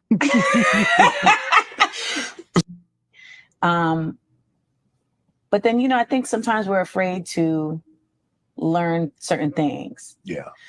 So 60s and 70s babies just got whipped and put to bed. And to be honest, it's true. And to be honest, I just want to say, like, so my mom, so in this revelation, my mother started looking up like symptoms of autistic children and was like, oh, you exhibited all of this, but I didn't know what to do with this. Mm-hmm. She's a single parent. She's trying to figure it out. But I really just thank my mom, because what my mom couldn't show up for me emotionally, I realized that she was able to, at the very least, that's not even fair to say, she was able to still let me be who I am instead of beating it out of me, right? Which happens to so many kids who are misunderstood, like, and she's West Indian, massive. And so like, I'm over precocious,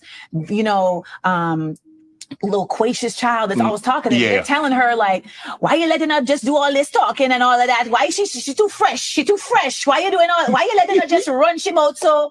And my mom is like, that's Amanda. Like, let her live. Right. And let's be real, most parents. That's what happened. No, shut it up. Mm-hmm. Precocious, loquacious child that's always talking.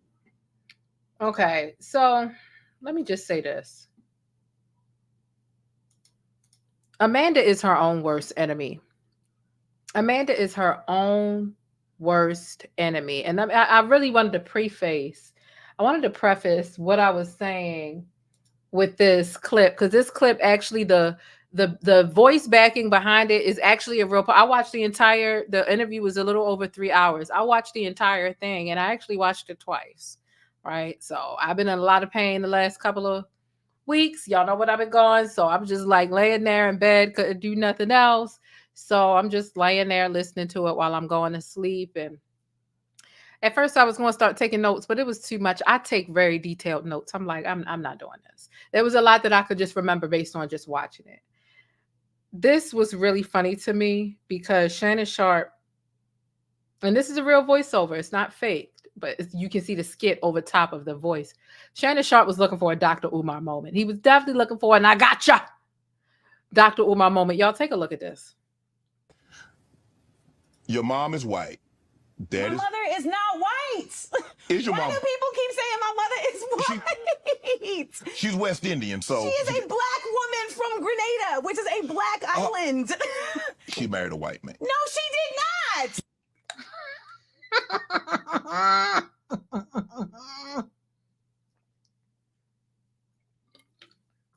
Your mom is white. She West Indian.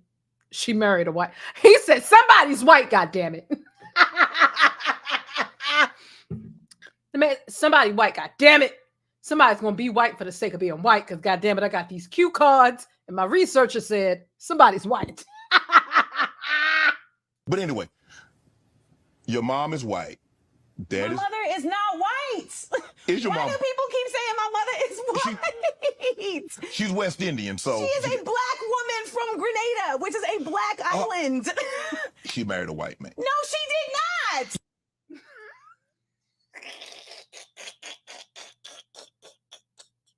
The fact that both of them getting dragged from this interview is just complete and absolute accidental comedic gold. Yes, the muscle suit. The muscle suit was also very, very funny. Your mom is white. No, she's not. She's West Indian. She married somebody white. Oh, that was so funny to me. Jesus. Oh. But anyway, your mom is white. My mother is not white.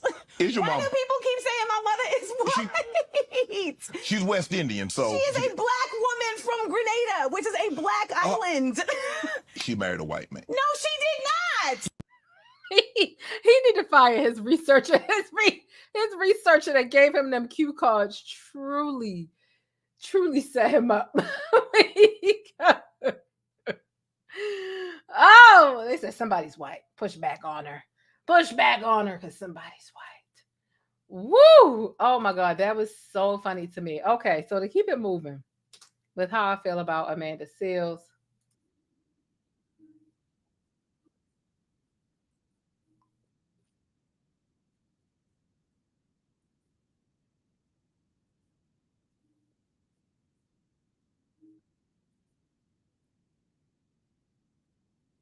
Or what would you like to say about that? First,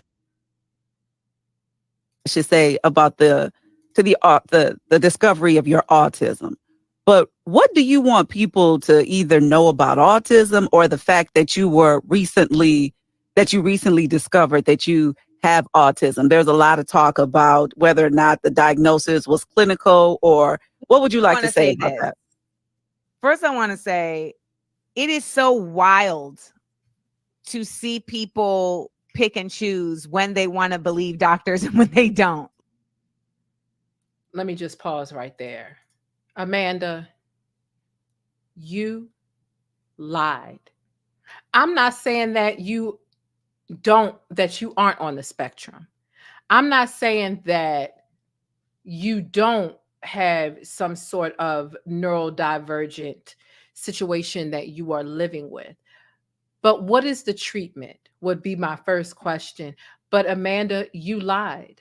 He asked you if you were clinically diagnosed. Autism and things of that nature are nothing to play with. And you said that you had been clinically diagnosed on the show. I just played the clip. And then you turn around and let us know that you self-diagnosed. And if you're not a clinician, if you're not a practitioner, if you're not a doctor who have studied those things, self-diagnosis can be quite harmful, not only to your own self, even if you're not sharing it with anybody else, but it certainly doesn't help the autism community at large when you are spreading this type of misinformation. I have been experiencing numbness and tingling in my kneecaps, my thighs, my upper thigh, my bottom thighs, upper shin, my fingertips, and my toe tips. When I look online, about 11 different diseases pops up. Does that mean that I have all 11 of those diseases? Does it mean that I have MS? Does it mean that I have Lyme disease? Does it mean that I have lupus? Does it mean that I have a pinched nerve? I can't say that because I align with these symptoms online and numbness in the face. I can't say that I necessarily have that. Tests need to be done. Blood work, scans of the brain need to be done in order for you to truly be diagnosed by a professional. So not only did you lie when Shannon asked you, when were you clinically diagnosed?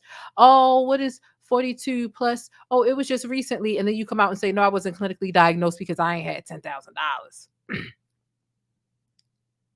And then you say, oh, it's funny when y'all want to believe doctors. Do we trust doctors like that? Considering how Black people were used as guinea pigs when they were in this experimental phase of trying to figure out what was going on, Henrietta Lacks and everything else. No, but when our arm is falling off and when we're in excruciating pain, where do we drag ourselves to? The goddamn ER.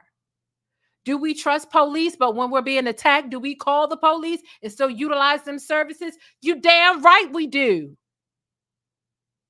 Like, I don't get where you coming from with this. As a matter of fact, I get where you're coming from because it truly gives, and it just gives so much. It gives so much, and the nerve of you to lie and for people hold you to task and hold you for and about exactly what you said out of your own mouth. Now you're trying to gaslight us. Oh, well, when did y'all start believing doctors all of a sudden? It doesn't mean that we trust them with everything, but studying the body is a sort of a science. And some people have more information. Doctors and the people who work in these hospitals have more experiences with studying the body than we do. They're better at this science than us. So when I'm in an absolute crisis and I'm in excruciating pain, you damn right I'm gonna go to the hospital. Although I think something could go wrong, but this is the best place for me to be.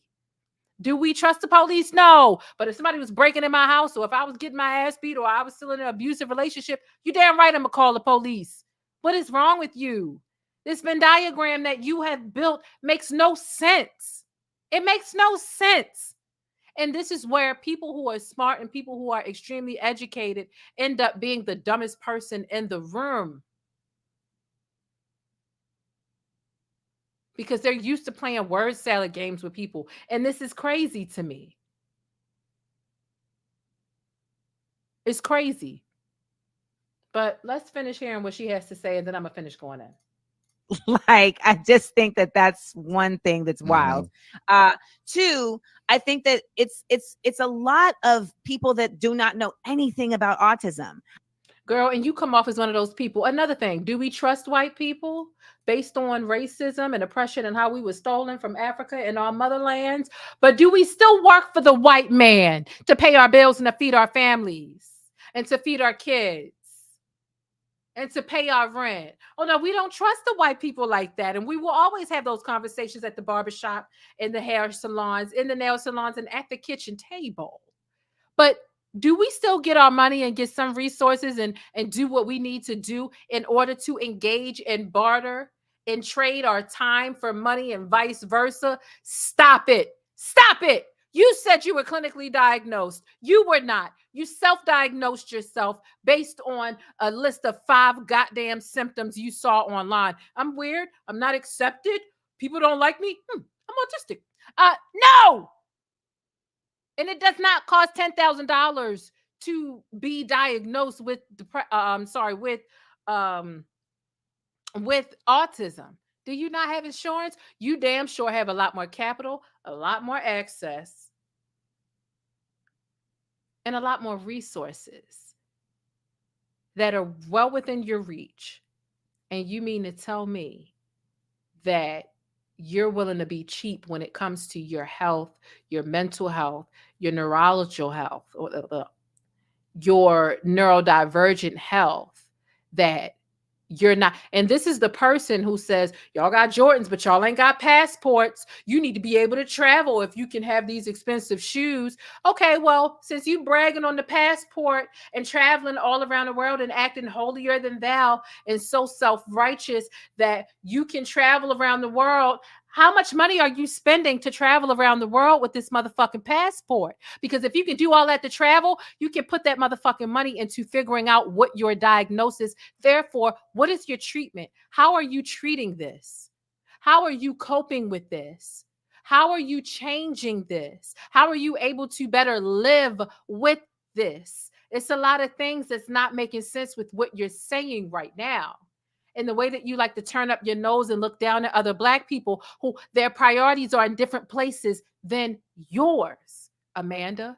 You want to speak down on the person who would rather have an expensive bag or an expensive shoe and stay confined to the United States rather than travel outside of the United States. But you have more money than most of us online. Do you have Oprah money or Tyler Perry money? No, you don't. But you got more than us living here in Baltimore, in Randallstown, and Pikesville, and Owens Mills, in Chicago, and Philly, our regular New York folk. This is your health you're talking about, your neurodivergent health, your mental health, an illness that you have, and you refuse to. So if you've self-diagnosed yourself, then are you also self-medicating? How are you getting the meds that you need, or how are you coping? How are you doing this? Because that's more important than traveling outside of the country as well. So if you want to sit here and talk down on people, I'm going to need you to make it make sense on all fronts, Amanda.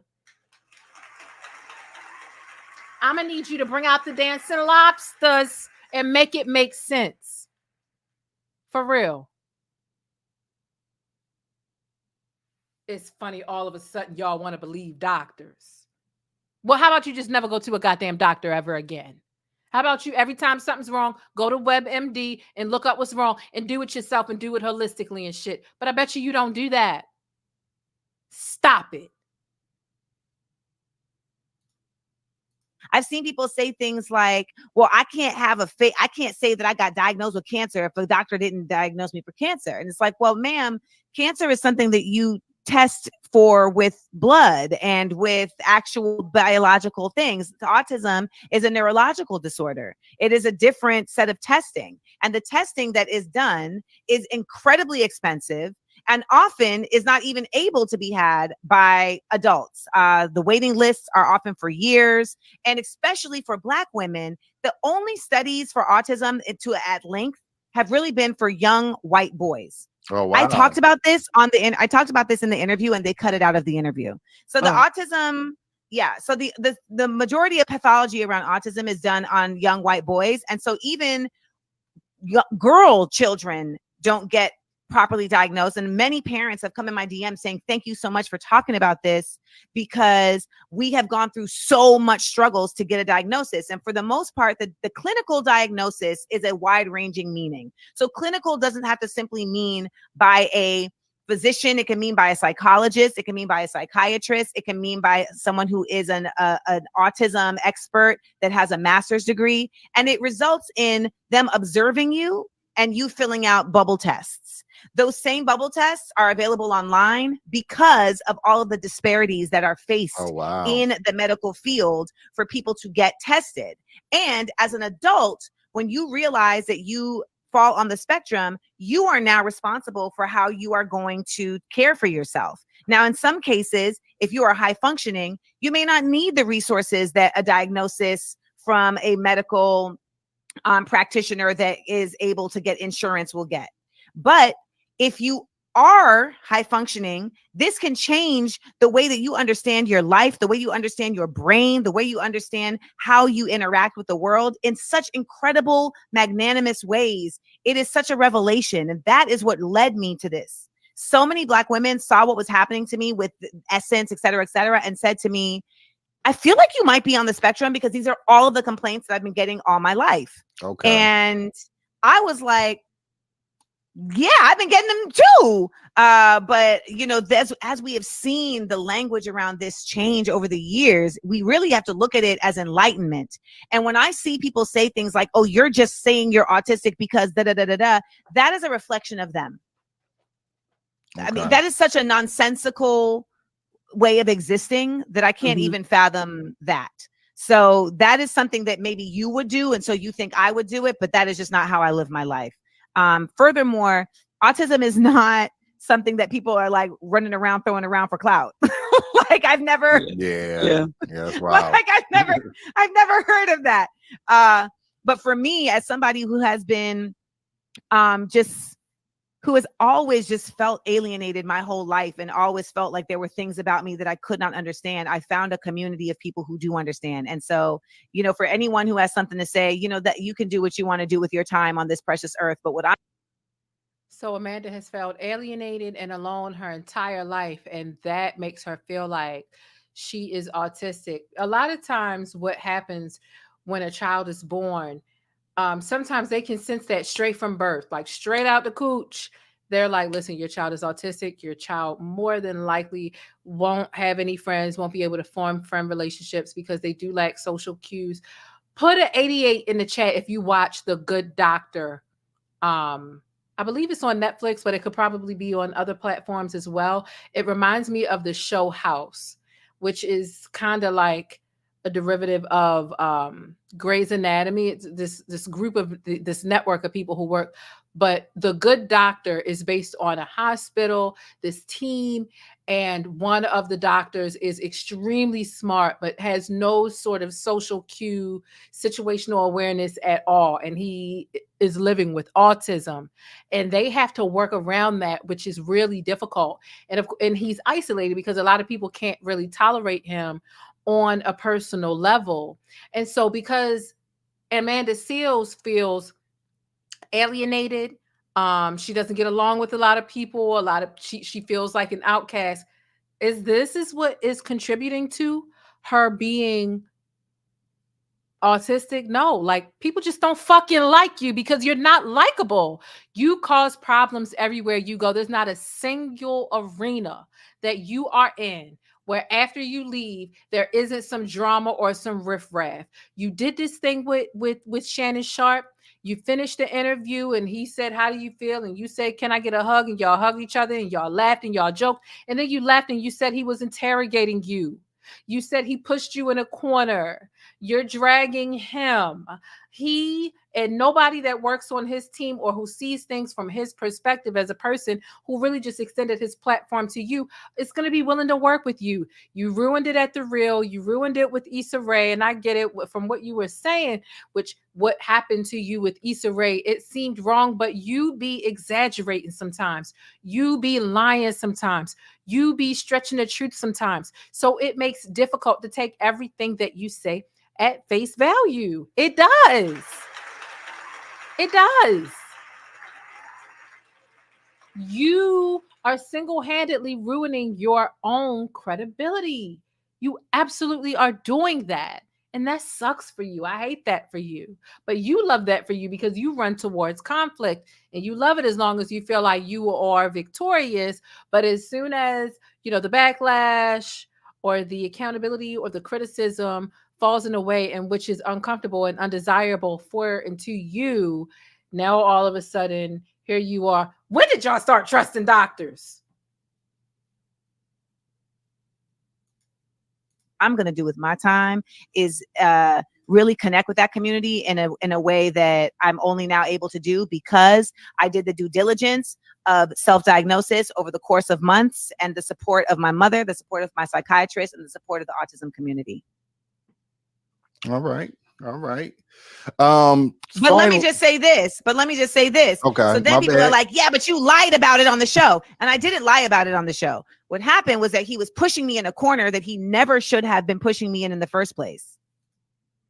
Is the corner in the room with us? I'm trying to see and understand. I'm looking through the players in the Himalayas to see if the corner, he didn't push you shit. As a person who is an interviewer, as a person who is extending their platform to you, I have the responsibility of not allowing you to spew any and everything on here without me challenging you in some capacity, just to get some clarity so that you're not on here just speaking nonsense. I asked you when you were clinically diagnosed. Well, when? That's a very decent, non-invasive question. If you're saying that this is something that you live with. Me, for example, I have been clinically diagnosed with anxiety and depression at 2 different times in my life. Once this year and another time, which I think was like 2010-ish. Did I feel like I had anxiety and depression before I was actually diagnosed? Yes, but I wasn't sure. But I was actually officially diagnosed once around 2010 and once this year as well. So you can feel that you have whatever you have, but it's not wrong to ask somebody about a clinical diagnosis when there are so many people diagnosing themselves. Nowadays, a doctor will tell you in a heartbeat. I looked online, it said that if I'm experiencing this, so I'm experiencing my finger might fall off, or this, or you might be self-diagnosing, you might actually be causing a bit of a strain to your psyche and the way that you are thinking, because you're looking at stuff online and you're not a professional. I'm a professional. So you'll catch a lot of doctors telling you to avoid the self-diagnosis, to avoid Googling what these symptoms could lead to, because it's win, lose, or draw when you're online searching for what your symptoms may act, what the diagnosis to with these, because symptoms look different for everybody. You know, person A can be diagnosed with lupus and be experiencing hair loss. Person B can be diagnosed with lupus and have a full head of hair, but really just have numbness and tingling. So you can't really say, you know, you need blood work, you need scans of the brain, you need scans of the back, you need MRI. There is a whole science to the human body, and it's ever evolving. So there was nothing wrong with him asking you that. Maybe he sensed the cap in the way, because, you know, really the thing about this is Amanda Seales did what she did, and I feel like it was cruddy, right? If you're neurodivergent, what is the treatment? It was a very weird flex, because she kind of wore it like a badge of honor, and she gave it up within the first 15-ish, maybe 20-ish minutes of the interview. And I do think that this ruins her credibility. She complains that she's not believed a lot, but how are you able to better navigate? How are you able to help heal, cope, or what solutions do you have since you've self-diagnosed yourself? Because if you have a clinical diagnosis, they can help you with tactics, techniques, medicines, and ways in which to go through life better, easier with that. What is your medication? What is your dosage? And I think that the misinformation of the self-diagnosis is really problematic to spew, especially towards our own community. It's harmful to people who actually need help in our community. It's dangerous behavior. It's dangerous to spew. And I think that Amanda enjoys conflict until it gets too hot, and then she likes to play victim. I'm very emotionally intelligent, but you self-admittedly are bad at picking up on social cues, so much to the point you really felt like Issa Rae needed to be your friend when she was your boss at that time. I'm not saying that Issa Rae didn't do anything wrong, or that she couldn't have done more to make you feel welcome, or to help mitigate whatever the issue between Issa Rae's publicist and Amanda Seales were. But for you to act like you're so emotionally astute, and then for you to feel upset that your boss wasn't your friend, it lets me know that you're not as emotionally, and I'm very emotionally intelligent. It lets me know that you aren't. That really hurt me when that was your boss. Your boss has no real duty to be your friend. Also, I don't see Amanda Bynes take. I want to say Amanda Bynes because I feel like Amanda Seales is constantly caught up in some sort of self-inflicted bind, if that makes sense. But when it comes to Amanda Seales, I feel like she never takes accountability. She never takes accountability. She calls somebody a revolutionary nigga on set of Insecure. That person had an issue and they went to human resources on her. Did that seem like it was a bit much? Maybe. You know, you do have some Black people who really don't respect the word nigga. A lot of us use it as a term of endearment. Some of us don't. And Amanda felt like, well, I should have been able to say that because that's what we were saying. That was a part of our script, our lining. We said it on camera. He was saying nigga in his words as an actor on the show. But everything you act as on the show doesn't mean that that's how you want to live in real life. That's why it's called acting. And so if you trying to act like you didn't do anything wrong by calling him a revolutionary nigga, because you felt like he was doing great things in life and it was a term of endearment for you, it wasn't a term of endearment for him. And you have to respect his boundary. That's his boundary. Amanda Seales oftentimes speaks about boundaries and how people, you know, take it too far and they aren't taking her feelings or what she likes or what she doesn't like into consideration. And for some reason, she finds this revolutionary Black man's boundary to be asinine. Well, a lot of people could find Amanda Seales' boundaries to be asinine. Am I right? Am I tripping? I mean, what's really going on?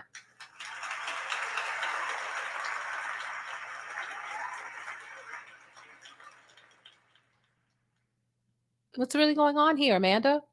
You are insufferable.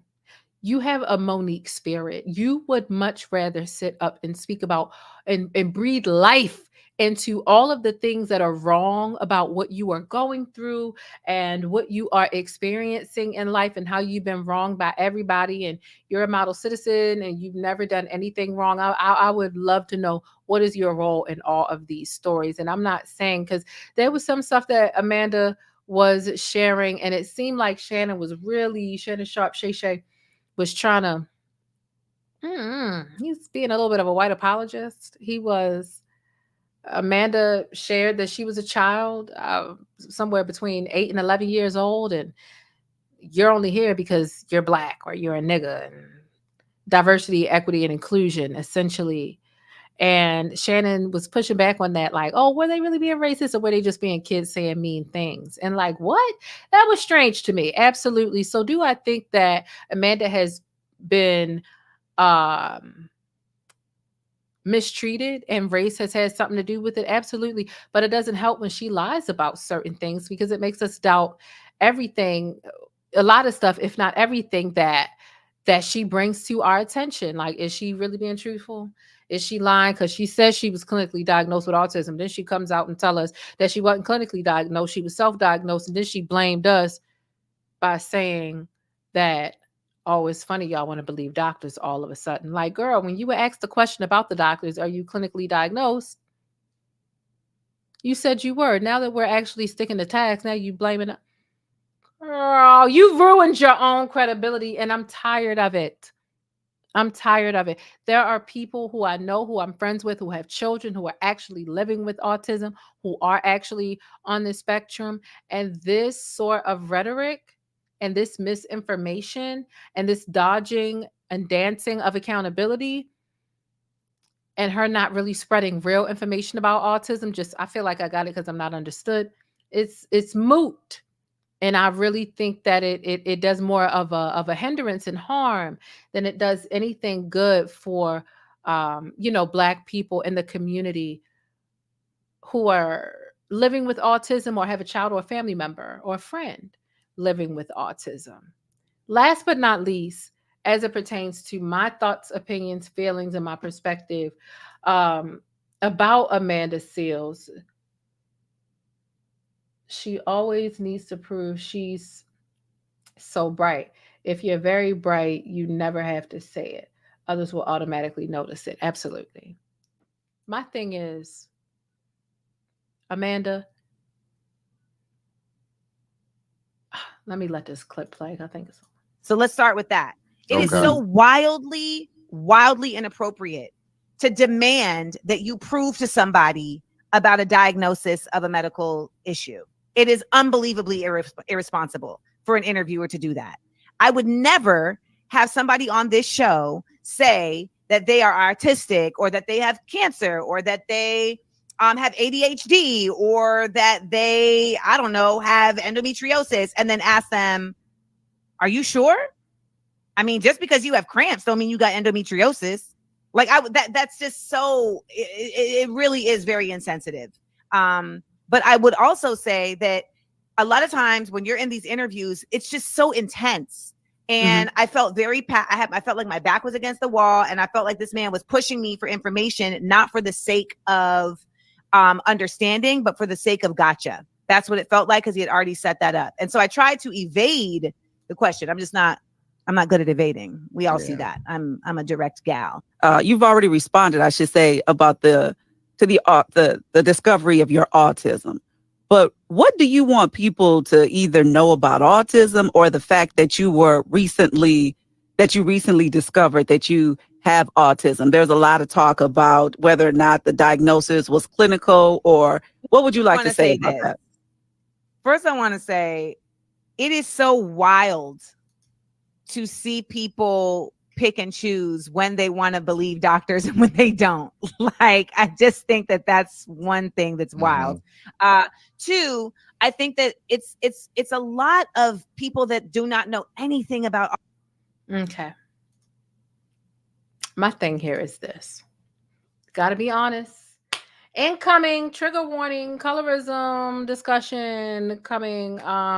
So Amanda Seales has got to be some sort of fucking exhausting. That she benefits from colorism, because every light-skinned person does, right? It's undeniable.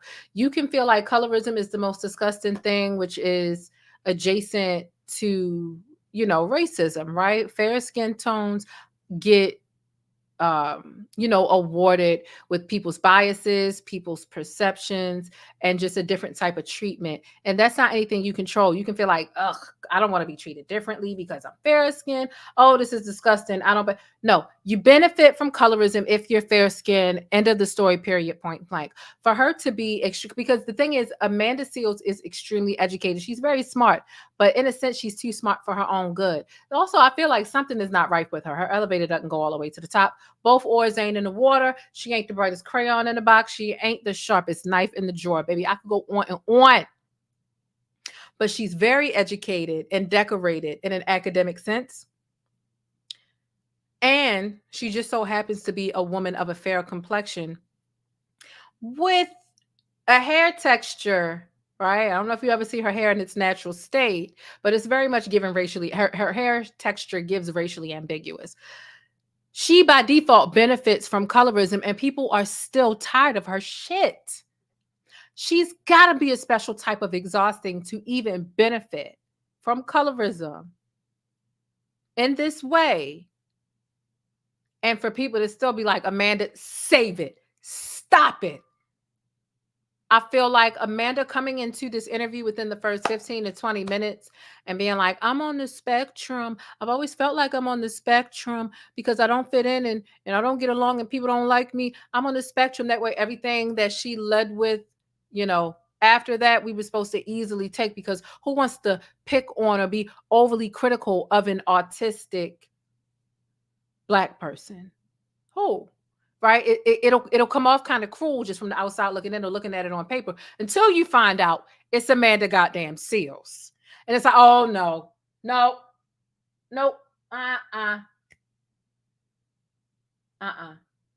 it's Amanda. It's Amanda. She. Okay. She's problematic.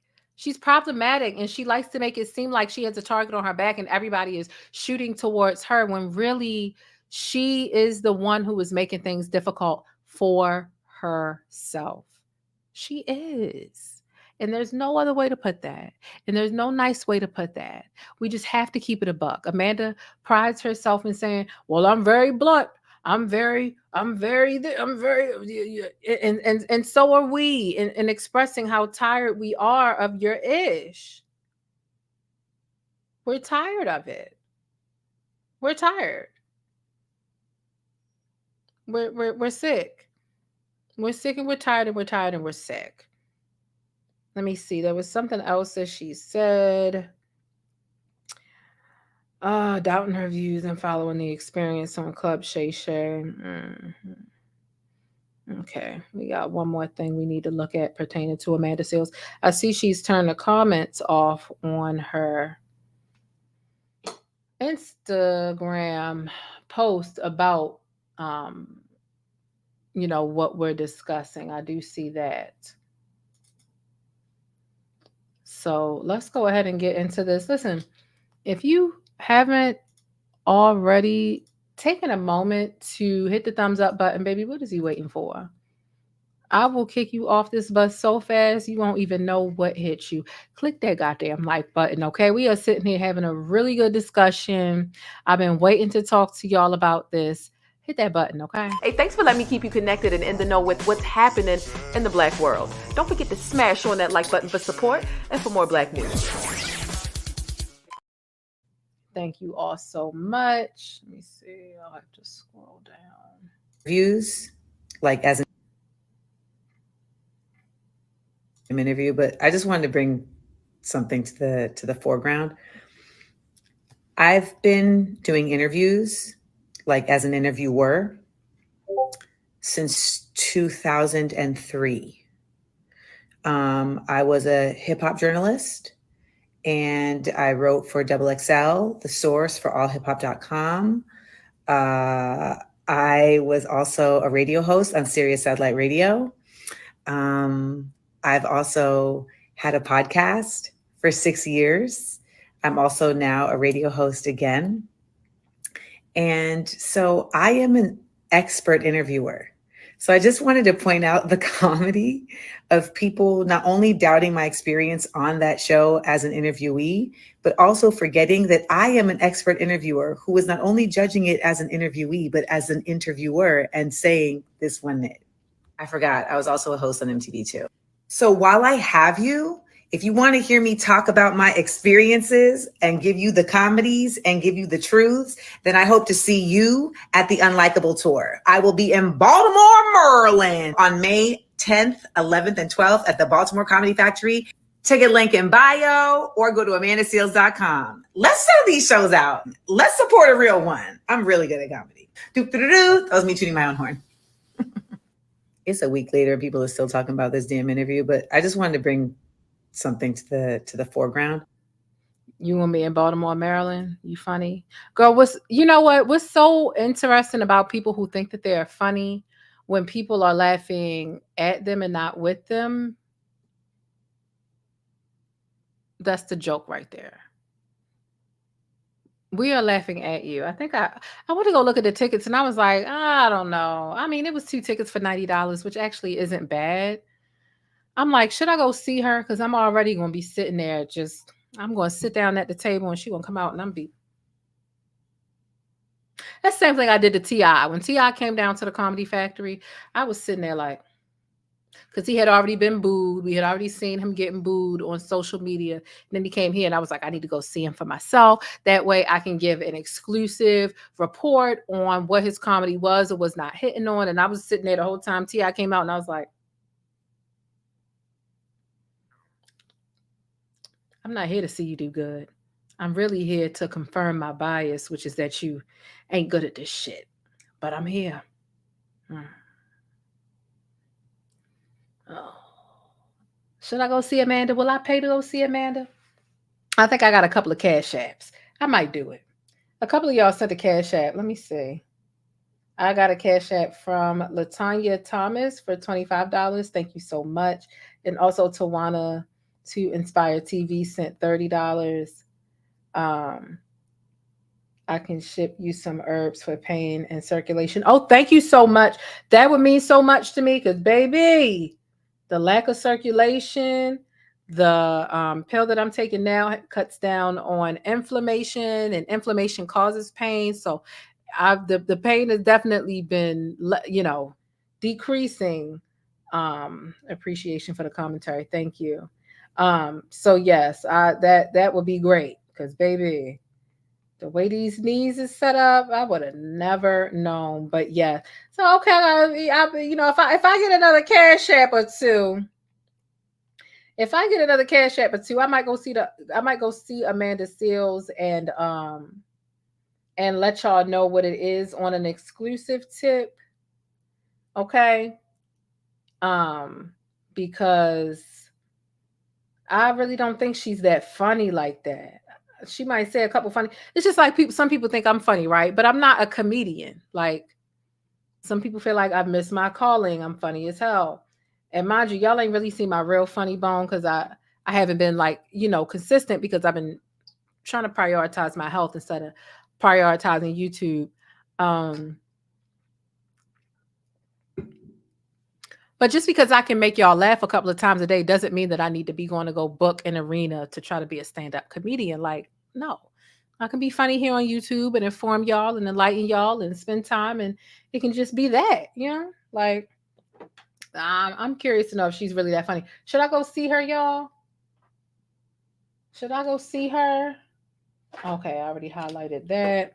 Okay, I want to get into Raven-Symone before we get out of here. I think that might be our last topic, and then we'll have other stuff. Somebody said check the super chats. Okay.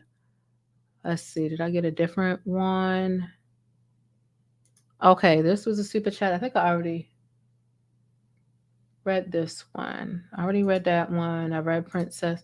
I read down there. Oh, I did get a call. Oh, Thais, the official Thais report. Okay, shout out to Thais. I did not know Thais was here. Thank you, Thais. Thais, I'm always Bill. Bill. I am always in Thais's chat and his bushes. He has a really great channel. Y'all take notice of this name on the screen right here, the official Thais report. He is so funny and has such a welcoming yet shady spirit.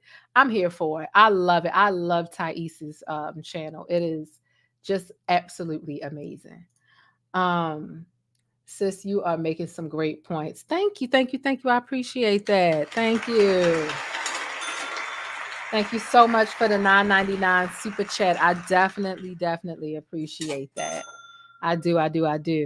I did not know Thais was here, child. Probably gone now. He probably like, she ain't even get to see. She ain't even get to see what I had going on for her. I'm sorry. I saw it kind of late. I know sometimes people get a little fed up when you stop for super chats like all the time. So I try to stay on topic and get to the super chats and the channel joins and all that other stuff. So, you know what? Let's go ahead and get into, okay. Let's get into, okay, so we did Laurence Fishburne. Let's go to Raven-Symone. We need to get into Raven-Symone. Baby, Raven-Symone was letting us know that she ain't playing. Okay. Raven-Symone is not playing with y'all. Y'all are messing with her wife. And Raven had to remind us that she got that dog up in her. I said, okay. She sure told us because she ain't having it. Let's get into it. Shout out to everybody. Shout out to everybody on Twitter who follows me, because y'all know I act a fool on Twitter. I ain't gonna hold you. I act out on Twitter. You hear me?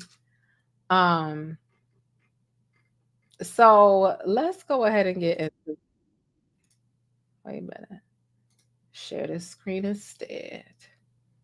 Let's zoom in on the Raven. Not playing with y'all. Miss Baxter said, "This Miss Baxter, if you're nasty." I'm here with Miranda, my wife, to tell you to stop it in the comments and stop with the death threats in her DMs. It is disrespectful to her and in turn disrespectful to me. Stop it. It's really become wild. I hope to clear the air right now and letting you all know that I never have once said that I did not know who Raven was. I only ever said that I did not grow up watching That's So Raven. I did not watch her as a child. But since getting married and meeting her in 2015, I have seen the majority of her work. I have also been at a lot of this work. So I mean, backstage at The View, 25 words or less. The list goes on and on. I love That's So Raven. I think she should have won all the Emmys. I think my wife is endlessly talented. I support her beyond. She also just isn't Raven Symone to me. You guys must try and open your minds a little bit and understand there is more behind people that are celebrity. There is real life here. And that's why we're feeling inclined to address this, because I'm receiving so much hate for something that is really just a big spiral of internet misinformation. And for all of the blue checks out there acting like trolls, sit down. Just thank you. No need. Thank you, next. That part. Okay. She told y'all. She damn sure ain't tell me nothing. Listen. Raven not playing with y'all. Look, this is a screenshot from the video. I'm on Twitter like, oh my God, she not playing with y'all. Like, what did y'all do? What did y'all do to have her going off like this? Listen, Raven said, My wife's name out your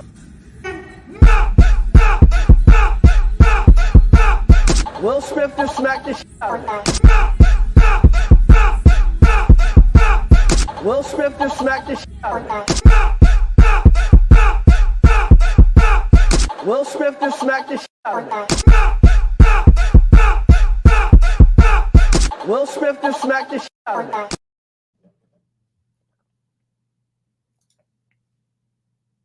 listen, y'all had Raven Symone digging into her Manny Fresh bag, okay? She typically be giving like lipstick lesbian. Well, like just mild tomboyish. She dug into her mess. Listen here. When it comes to my wife, whoa, she told y'all. She told y'all. Look, better keep her wife's name. You got the lady. I'm sorry, I didn't know who Raven was. Well, damn, if you did say you didn't know who Raven was, it don't mean you should be getting death threats either. But y'all got this woman out here shaking like a leaf on a tree. Damn. Sweet baby Jesus and the grown one too. This woman is scared. Child. What? Child. Okay. Raven reminding us she got that dog in her. She's standing on business. I think she's been married to this woman for about 4 years now. I'm here with Miranda, my wife. Look, hold on, look. Y'all have got to peep Raven's body language. Look at her body language, y'all.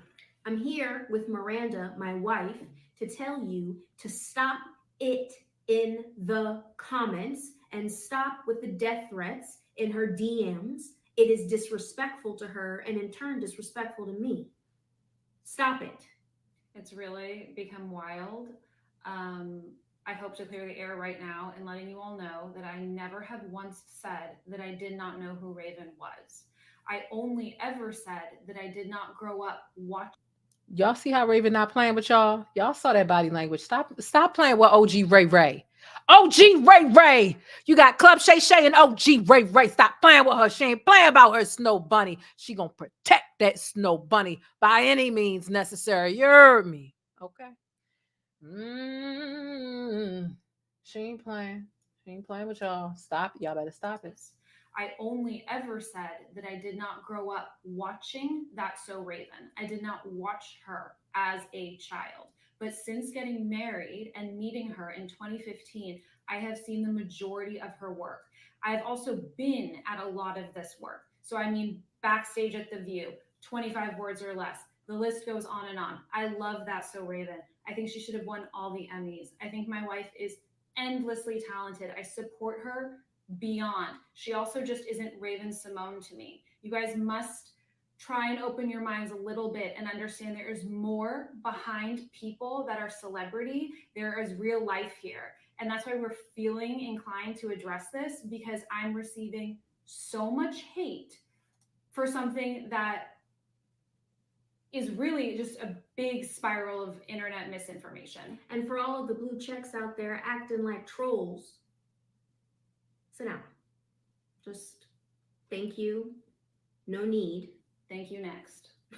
That part. Now, for the people that say Raven got the strap ready, what strap are we talking?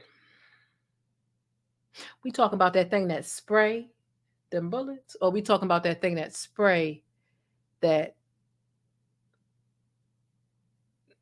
bedroom juice? Which strap?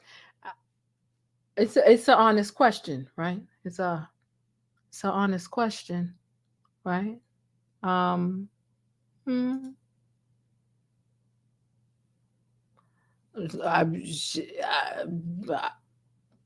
just wanted to know. I just wanted to know. You know what I mean? Again?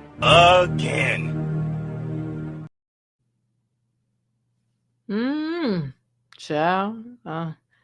When we say strap, which strap are we talking?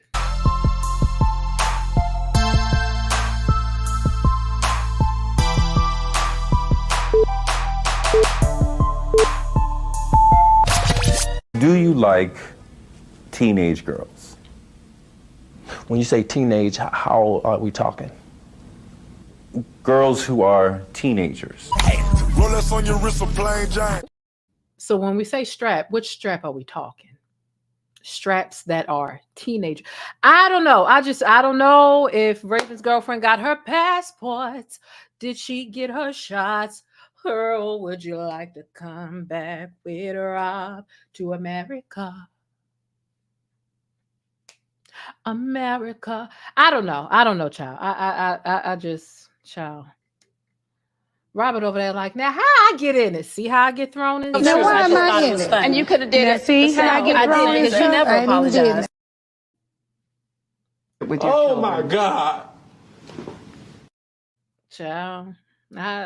I just want to know. I had to let y'all know about that. It was something that was going on. I saw it going down this morning. I said, oh, the people need to know this is some sticky shit. So that's what's going on. And let's see. A couple things we're going to have to get to later on in our show later on this evening. It's either going to be in front of everyone, public for everyone to see, or behind the paywall for members only /Patreon. But what we're going to do right now is we're going to get into a new series that I have here on the channel that I wanted to start. I wanted to start a new series called Screen Talk. So let's get into that. This is a new segment that I wanted to bring here on the show. And it's about Screen Talk. It really is an ode to my very first radio gig. When I first got into radio, I was a part of a show called Screen Talk Radio. I still love it and respect it to this day, but there are so many things that we watch online that we watch online, movies, television, TV, whatever the case is. And, we don't really talk about it as much. So I really wanted to get into this. I am going to start with Blue Ivy. I'm going to start with Blue Ivy. And truthfully, I didn't know we were getting another Lion King sequel, but we are. We absolutely are getting another Lion King sequel, which I think is great. So Mufasa, the Lion King director, explains why casting Beyonce and Blue Ivy Carter absolutely worked. And so Blue Ivy is going to be joining Beyonce in Mufasa, the Lion King, which is a sequel to the live action Lion King that we got it was around about 5 going on 6 years ago that we got got the live action of The Lion King when Beyonce played Nyla, and it was really great. The CGI was amazing. Y'all know The Lion King is a very classic tale, and you got Mufasa, and his evil brother Scar, who essentially killed him so that he could, take ownership of the territory, and baby Simba, who was the heir of the throne, and he really didn't want it until he grew up and realized, like, no, this is my throne. My evil uncle Scar is doing whatever. Just really great stuff. So we're getting another sequel to this film, which I think is really great. I really truly feel like you're not human, and you don't have feelings, and you don't have a heart. You have a hole with an ice pump in it. If you don't see how much of a relative and a great story The Lion King has. My only debate about The Lion King is we came out with Lion King, right? And then there was Lion King 2. Lion King 2 came out, and this is all still cartoon stuff. And then they went back and did Lion King 1.5. And I said, now you're doing too goddamn much. Not Lion King 1 and then Lion King 2. And then y'all gonna go back and say, okay, here's what y'all missed in between Lion King 1.5. That pissed me the hell off. I was mad as hell about that. But around 5 or 6 years ago, because I remember where I was. I remember exactly what movie theater. Shout out to Baltimore. If you hear, you know that out in the, not White Marsh, Arundel Mills, in the Arundel Mills area, there's an Egyptian themed movie theater out there. And so that's where I went to go see the Lion King live action / CGI film. And it was really good. It was really, really good. So I'm anxious to see the live action that'll be coming up, and with Blue Ivy, because I believe Blue Ivy already has a Grammy for something. I can't remember exactly what it's for, but now she's going to be in this Lion King thing, and it's going to be really good. So I think that that's really amazing. So a shout out to Blue Ivy for getting it on with the get on with as it pertains to the Lion King and being able to star alongside her mom. That is just really great and adorable, in my opinion. So up next within this series, look, okay. This is disgusting.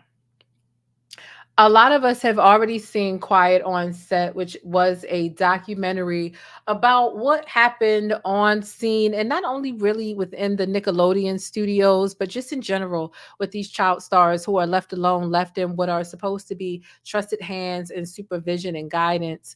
And these children have been subjected to all types of actual abuse at the hands of people who were supposed to be helping to craft and mold and guide their careers in the right direction. And instead, they were crafting and molding and grooming them into being sex toys. And that is really unfortunate. And I saw that, and I watched the docuseries that was Quiet on Set. That was an expose on Nickelodeon shows, All That, the Amanda Bynes Show, Drake and Josh, Zoe 101, and all of those different types of things, right?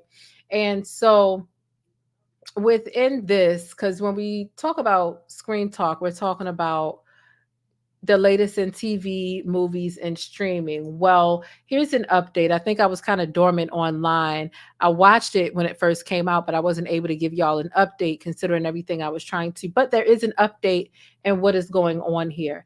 Dan Schneider is trying to sue Quiet on Set, which is the name of this docuseries. He's trying to sue the producers over this limited series for falsely implying that he sexually abused the child stars.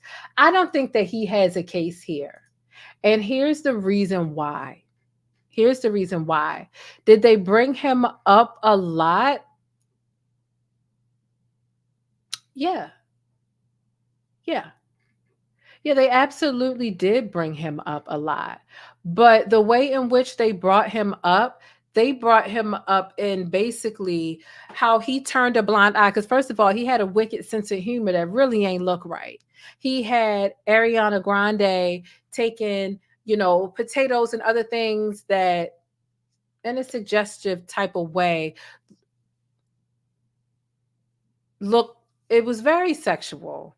It was very sexual and very suggestive for children to be, shaking a potato at her face and it letting out some white stuff at her face and, the foot fetish stuff. And it was just very, very odd for it to be child's comedy. And so at no point in that documentary did they portray him and say he abused kids. What they said is this happened on his watch. He wrote this joke and he basically now they did imply that he turned a blind eye to some of the abuse that was happening on and off set, but they never said that he actually touched these children. What they said was he had a really ill sense of humor that was very sexually suggestive when it came to these minor children, from Ariana Grande to everybody else on the show. When you see these clips play back, if you've seen the documentary, it was very disgusting. It was very disgusting. And it not only was it disgusting, it was actually very uncomfortable. Like, even watching the documentary, I felt uncomfortable. Like, I shouldn't be watching this. We're looking at a 15-year-old Ariana Grande's, jerking a potato at her face and stuff coming out and her throwing her toes in her mouth and her laying on the bed with her head hanging off. And a lot of those positions and a lot of those is stuff that you see in porn. Are we all adults here? These are positions and stuff that you see in porn. And he put it in a way where it went over the kid's head, but any adult watching it knows what the fuck they're watching. You don't see a woman laying upside down with her head laying off of the bed, and it's not sexually suggestive. I felt uncomfortable. I felt wrong watching the damn documentary. And these are jokes and things that he wrote in and uncompromising positions that he put some of the writers who spoke up against it. They wanted to go a different direction. They wanted to go in a direction that was a bit more child friendly. And he made them uncomfortable and he fear mongered and they didn't feel welcome. And some of them got fired and they sued and some settled out of court. Some won, some didn't. But at no point did they say that he actually touched a child. They really just exploited his sick sense of humor. And so if he had that sense of humor and then there were children behind the scenes who were actually victims of these allegations, this happened on your watch and you turned a blind eye. And really, Dan Schneider, this is white fragility in its full capacity. Because as soon as this Quiet on Set came out, he did a sit-down interview. It was about 19 minutes long. And he said, you know what? I'm so sorry. Made anybody uncomfortable. Some of that stuff just flat out wasn't right. And I was wrong. And he apologized and he went on about his business. And a lot of people said, wow, a Black man could never sit down and admit that they did some wrong stuff, sexually, suggestive stuff to minors and just get to walk away or whatever. But the backlash has become a bit too much for him. And now he wants to sue like it's the network's fault. They never said you laid a hand on that child. They did name who did lay hands on children and brought up the court documents, but it was never him. And now he wants to sue them because he feels like, I look like I've done this to kids. Yeah, it looks like you let it happen on your watch and they really should be prosecuting you, but they're not. And now your white guilt is bubbling up so much that you want to sue to deflect when at first you just gave a quick little apology and ran on about your business because that's what the complexion of protection allows you to do. I don't think that you have a case here, Dan, but let me read some of these, the details pertaining to this. Let me read some of this. Embattled producer Dan Schneider is fighting back against Quiet on Set's Investigation Discoveries explosive limited series that promised to delve into the toxic and dangerous culture behind some of the most iconic kids television shows of the late 1990s and early 2000s. Filed in Los Angeles Superior Court on Wednesday, the lawsuit accuses Warner Brothers, Maxine Productions, Sony Pictures, and producers Mary Robertson and Emma Schwartz of defamation. After the series dropped, Schneider apologized for the behavior that was depicted on Quiet on Set and vowed to hold himself accountable for how he acted on his Nickelodeon show.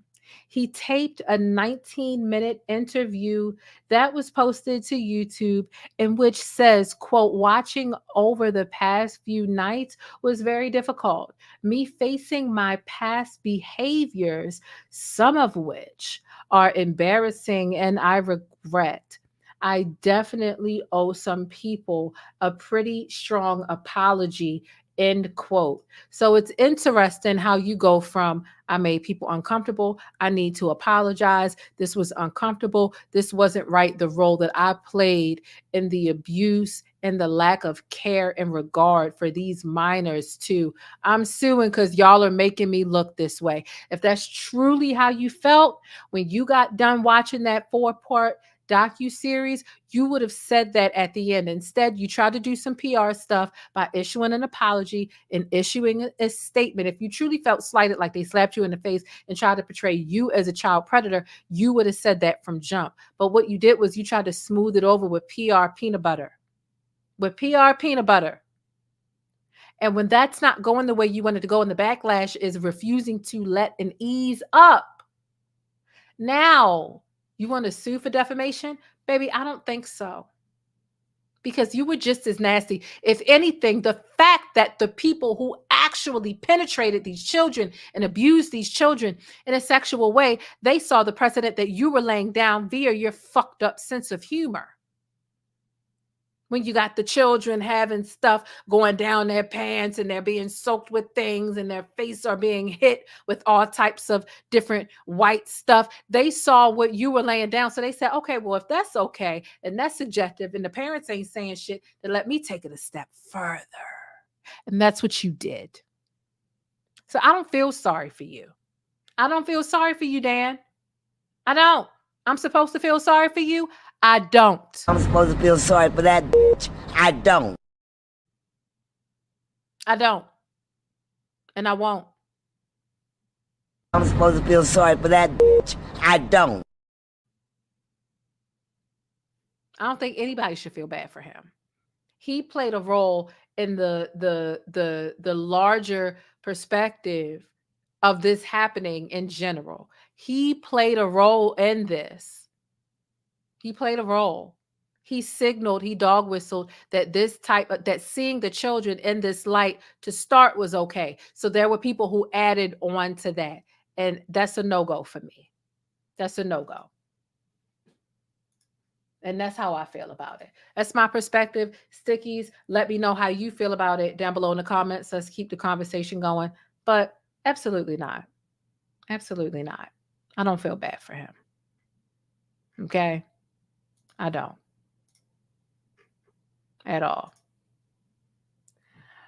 Right. They never said you touched anyone, but they did say that you were inappropriate with kids, like spending too much time with them, working long hours.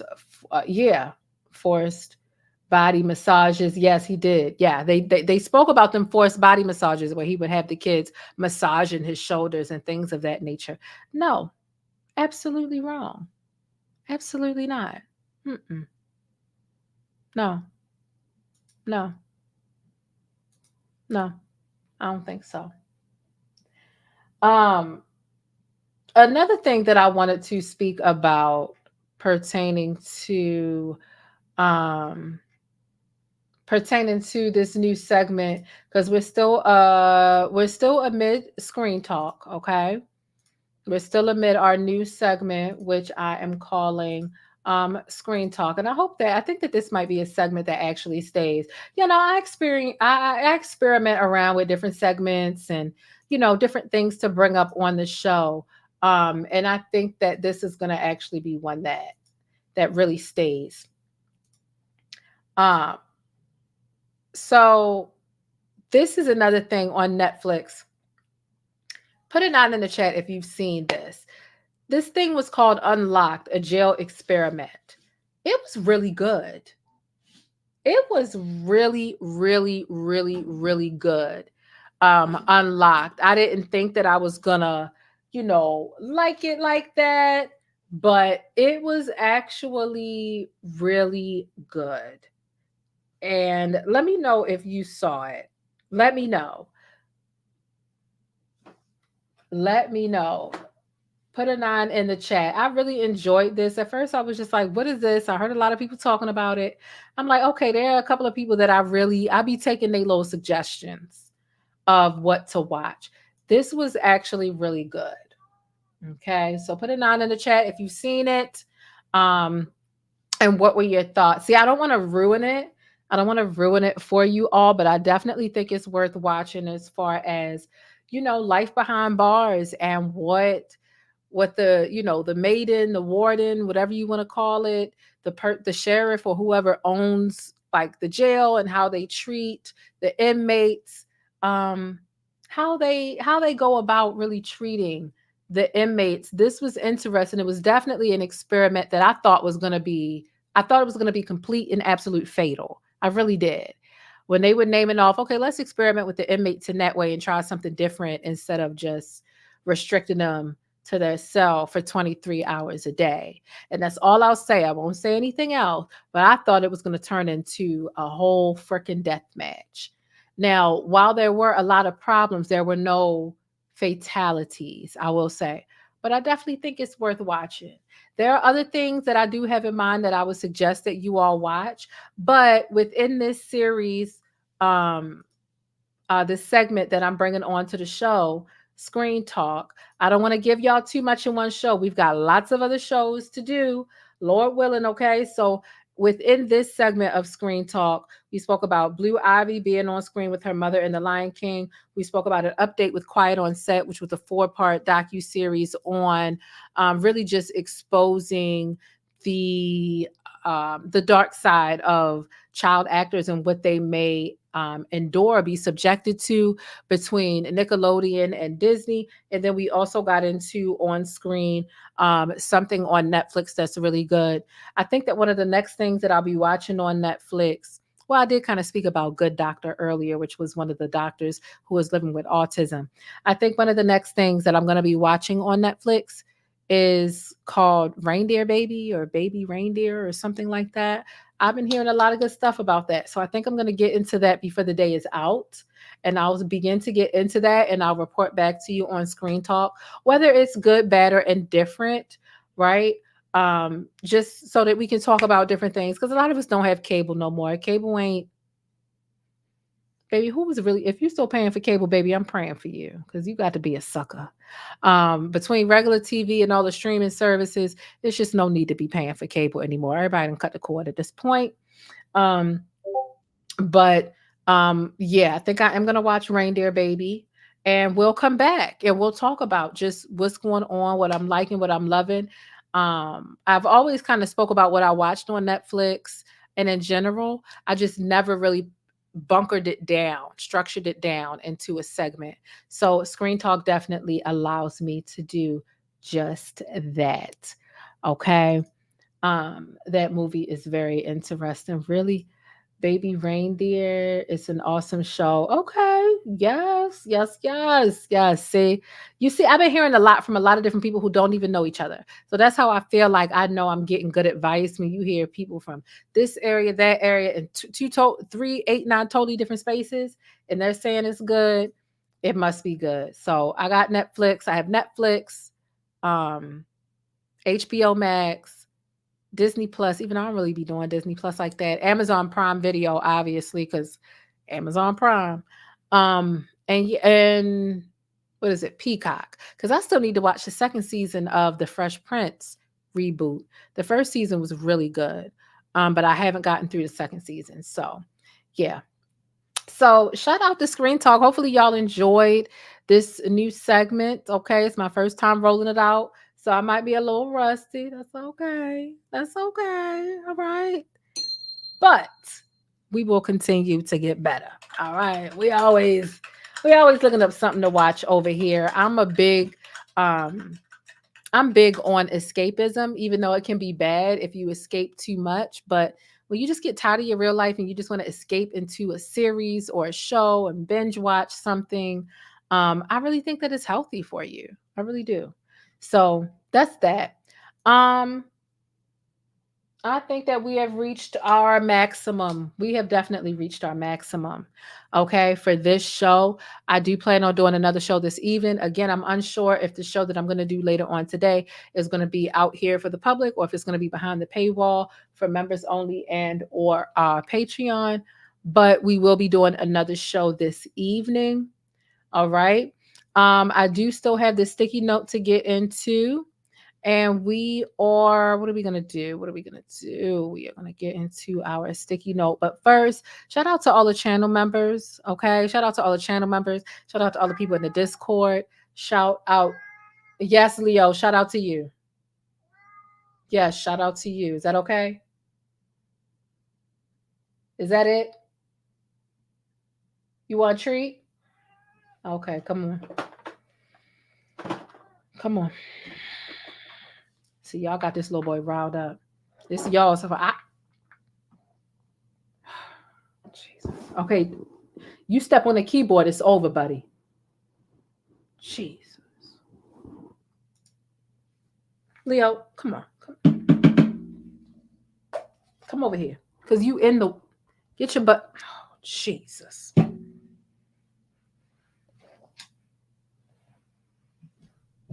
Don't burn your tail on the candle, child, because what you want me to do?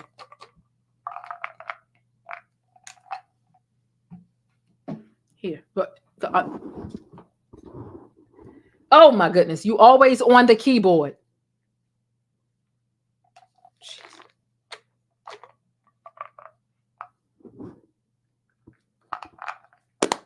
All right. Come on. Get down. Get down. Thank you. Oh, have mercy. Woo! Can't get him to do right. And now he begging to get out. I just paid him his money, and now he begging to get out of here. He ain't even been in here. This don't make no sense. Okay, Leo. Well, guess what? No, we don't care. I'm going to let you know right now. We don't care. Well, they care. I don't, because I live with you. Leo, get down. Get down.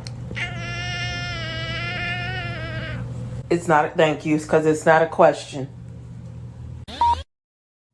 Just a mess. Just a mess. I can never get no peace with him because he's always talking to me. Always talking to me. Woo! Lord, have mercy.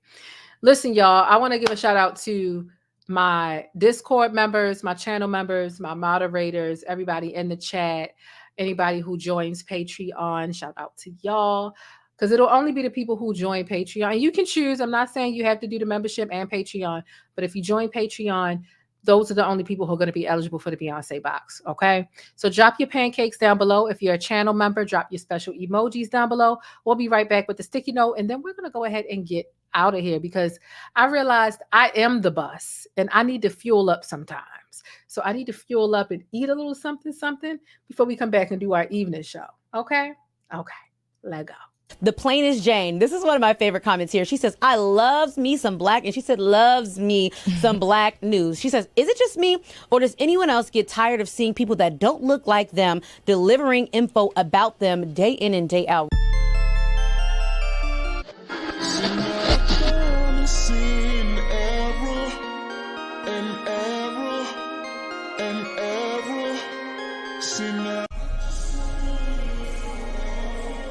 So wait a minute, you ain't joined the channel yet so that you can access special perks over here with the plainest Jane?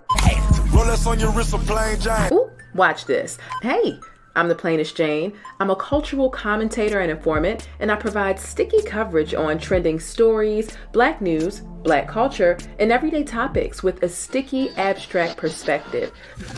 So get familiar with the perks. I've carefully curated all of these things, and it's just a little exclusive glaze to amplify the way that you express yourself.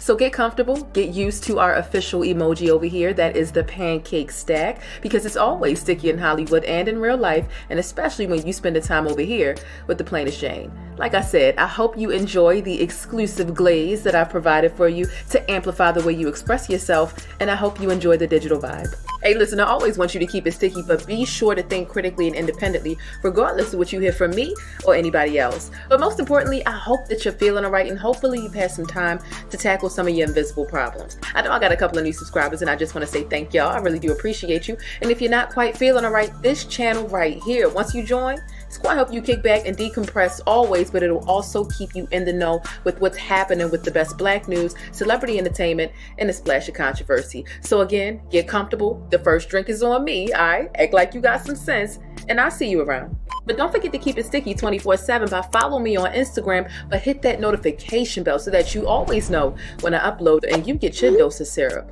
first. Now, with all that stickiness being said, the most important thing I want you to remember about this neck of the woods and the plainest Jane is Black Lives Matter. And if you don't agree, Buy pumpkin. That would take you out. I don't play that shit. Now you gotta go for real. it's just that simple. Hey, look, whether you join or not, I do want you to stay beautiful, Black, and blessed. And just know I appreciate your support. I'm your girl, the plainest Jane. And let's see what's happening in these virtual streets. You ready? All right now. This could be a crazy ride. I'm warning you now.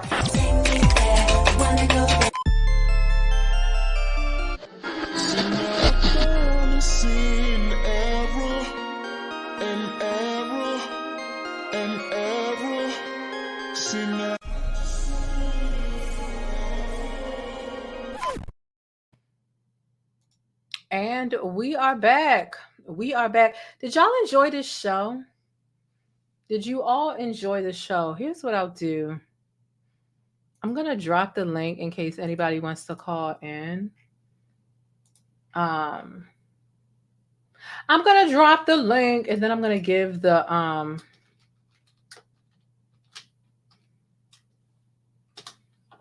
and then I'm going to get into the sticky note while I see if there is anybody that's going to call in. And if y'all don't want to call in, that's okay. That's okay. We will just it'll just give me more time in between to get to the next show. All right. But we are back, and let me see. I had a really good sticky note that I posted that I want to get into. Let's see. Because I've been trying to come back to y'all for a while, but really was just not able to. Okay, I think this is the one right here. Oh, yes, this is the one. This is the sticky note that I wanted to give you all. And we weren't able to get to all of the topics. So the other topics that I named off in the beginning, we will be getting to later. For example, Tyrese, Lunel, Keith Lee, Child Partisan Fontaine, and some other things that we will be getting into later on today. Okay. What's this? Oh, that's the screen talk. Okay. All right. So let me get into this sticky note for you all.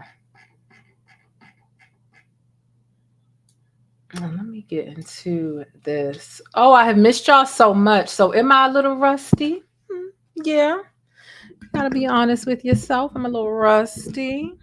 But I'm willing to make mistakes, and you will stay dormant in your life if you aren't willing to make mistakes. If you are thinking that every time you come out and you do something, you got to be perfect, you will remain dormant and you won't grow. Making mistakes is how you learn. Making mistakes is how you grow. Being willing to make mistakes and come out and, you know, for me, I know what handicaps and cripples me is trying to be a perfectionist, really just trying to be perfect. I'm very well put together. People compliment me on how well put together I am, my shows are, my presentation. And sometimes that cripples me to the point where I don't just want to do things off of a whim. And for the most part, I don't want to do things off of a whim. I like to be prepared.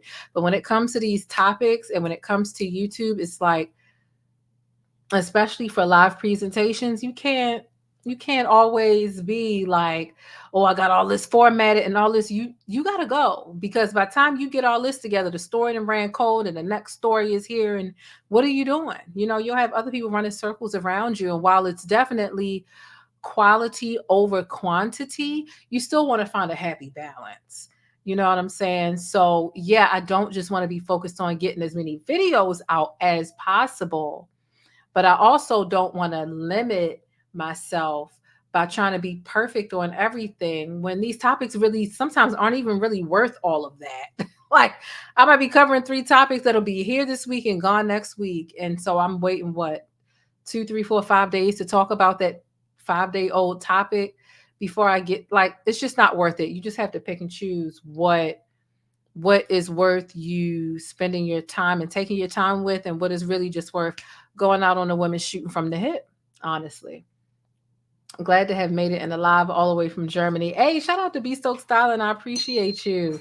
Thank you so much for being a member for 23 months. Let me make sure I haven't missed anyone else.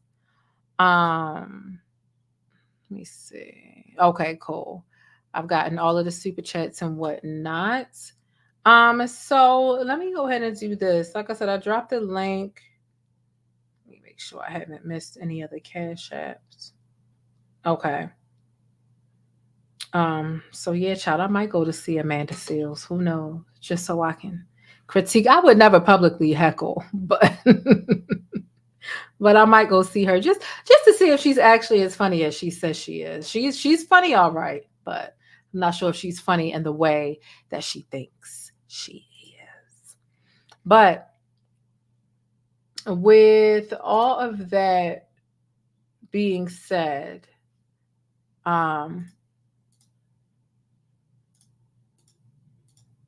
let me go ahead and get into our sticky notes. And I really hope that, listen, the weekend is here. If you follow me on Instagram and you saw in my stories, I really thought yesterday was Friday, because I'm used to all of my therapy appointments being on the same day. So I have like regular therapy every Monday at 3:00.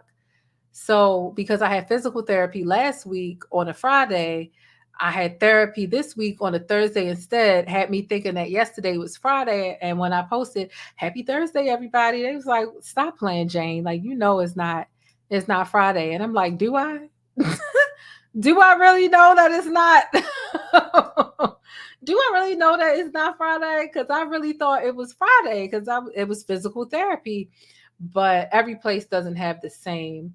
I like to have an actual routine. So physical therapy and regular therapy, are different. So it is what it is. Let's go ahead and get to our sticky note. If you haven't already, dropped your pancakes and hit the like button. This is definitely the time to do so. Don't be afraid, baby. That like button ain't gonna bite you. It ain't gonna bite you. Okay. Just go ahead and hit the button so that we can get on about our business, okay?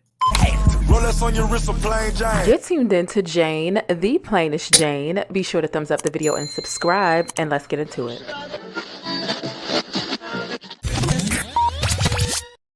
All right, so today's sticky note is this. Never accept the definition of who you are from a person who's trying to hide the truth of who they are. They're trying to manipulate you into doing or believing what they want you to do, while not even giving you the bare minimum of honesty about their character or intention. So never accept the definition of who you are. Somebody trying to tell you about who you are based on what they have observed from a very limited point of time, limited observation. They're trying to define you. But this is a person who is trying to hide the truth of who they are as well. You don't even know their true intentions. This is straight manipulation to get you to do or believe what they want you to do, while not even giving you the bare minimum of honesty to their character or intention. And here are the questions that I think are really important to ask yourself if you're trying to decipher if somebody is trying to tell you who you are, trying to define you for you when you really don't even know all that they are capable of and what they're about when it comes to their character. Where are they leading you? What else do they have planned after successfully manipulating you? How are they benefiting, and what are you losing by allowing them to pull the wool over your eyes? And how long will it take you to unlearn the indoctrination that they are bestowing upon you when you are in the process of allowing somebody else, unless it is listen, this goes right back to Amanda Seales, unless, and even in some cases, you have the right to question your clinical practitioner, okay? But unless this is somebody who is actually a professional, who is licensed to diagnose you or tell you who you are, who you aren't, or what you're missing, and to see things about yourself from a non-biased point of view. If this is just a person who was just talking to you and trying to define you and tell you who they are when you're really unsure about who the hell they are and their intentions, you really need to ask yourself, where are they leading you? And how do they benefit based on where they're leading you? And what else do they have planned after successfully manipulating you? How are they benefiting, and what are you losing by allowing them to pull the wool over your eyes? And how long will it take for you to unlearn this indoctrination? Because that's really all it is. If somebody's trying to define you based off of a very limited observation, they're indoctrinating you via manipulation, because they're trying to manipulate you into doing or believing what they want you to do, while not even giving you the bare minimum of honesty about their true character and intentions. So in closing, Stickies, I do say, never accept the definition of who you are from a person who's trying to hide the truth of who they are. That is the sticky note of the day. Listen, if it resonated with you, be sure to comment down below. I'm doing me, so I know it's real. But y'all know when I give these sticky notes, these are motivational notes and things that I have journaled for myself, to myself, for myself. And oftentimes I found that sharing what has motivated me and what has encouraged and implored me to reflect upon myself and my actions, when I share those things with you all, more times than not, you all have let me know that it has helped you see some things, reanalyze some things, reflect upon some things, and change up some things for your own betterment. And this is the sticky note of the day. So if it resonated with you, whether you are on the bus right now, which means you're watching a live stream in real time, or if you're chasing the bus and you are commenting down below in the hard comments, let me know that this resonated with you by commenting "I'm doing me" down below. But this is a sticky note that I have crafted. It has helped me. It will continue to help me, because sometimes you'll learn a lesson, but sometimes you'll forget it. And you have to go relearn what you have had to, what you've either learned on your own or you've learned with the help or assistance of someone else. Whatever the case is, there's so many lessons that I have learned based on a simple, doing inventory, emotional inventory, reflecting, accountability. And there's sometimes where I have to go relearn a lesson that I actually had already learned before, but I forgot about it. I gotten away from it. This is why I think it's so important that when I journal, when I write in a journal, I go back and I'm looking at my journals from 2, 3, 4, 5+ years ago, because there's a lesson that I wrote down somewhere, something that I've learned in that journal that I've kind of forgotten along the way. And I need to relearn this lesson and hold it close to my chest and make sure that I'm doing what's best for me, without blaming others, while taking accountability. Yes, wrong things happen to us in life, but we have to take into account what role we played in the longevity of that beyond when you turn 18. Now, when you were 15, 16, 11, 12, 9, 8, 7, you couldn't really do anything because you were a child. But once you are an adult, and even taking accountability for or taking a look back, should I say, into what you endured as a child, how are you going to heal from that and use that to propel you and lift you up to move forward in life, as opposed to allowing yourself to be a victim forever? So, this is sticky note. Let me know if it resonated with you down below in them comments, okay? Let me know how it is for you. Okay. Okay. I see some I'm doing me. Awesome show. Yes, yes, yes. This show was definitely longer than I wanted it to be. But I'm just glad to be here. I'm glad to come back out and spend some time with you all. And I'm glad that y'all came out. Okay. I'm glad that y'all came out to the show. It really means a lot. And thank you all. I will see y'all later this evening. Either here on the main stage, either backstage behind the paywall, or on the backup channel, which is linked down below. One of the three I will be doing, but I do know I want to visit the mall. I think as soon as I end this, I think I'm going to go to the mall, get something to eat. I have a necklace that I need to get soldered, and I want to buy some charms, but I'm just rambling at this point. Thank y'all so much for coming out and being here.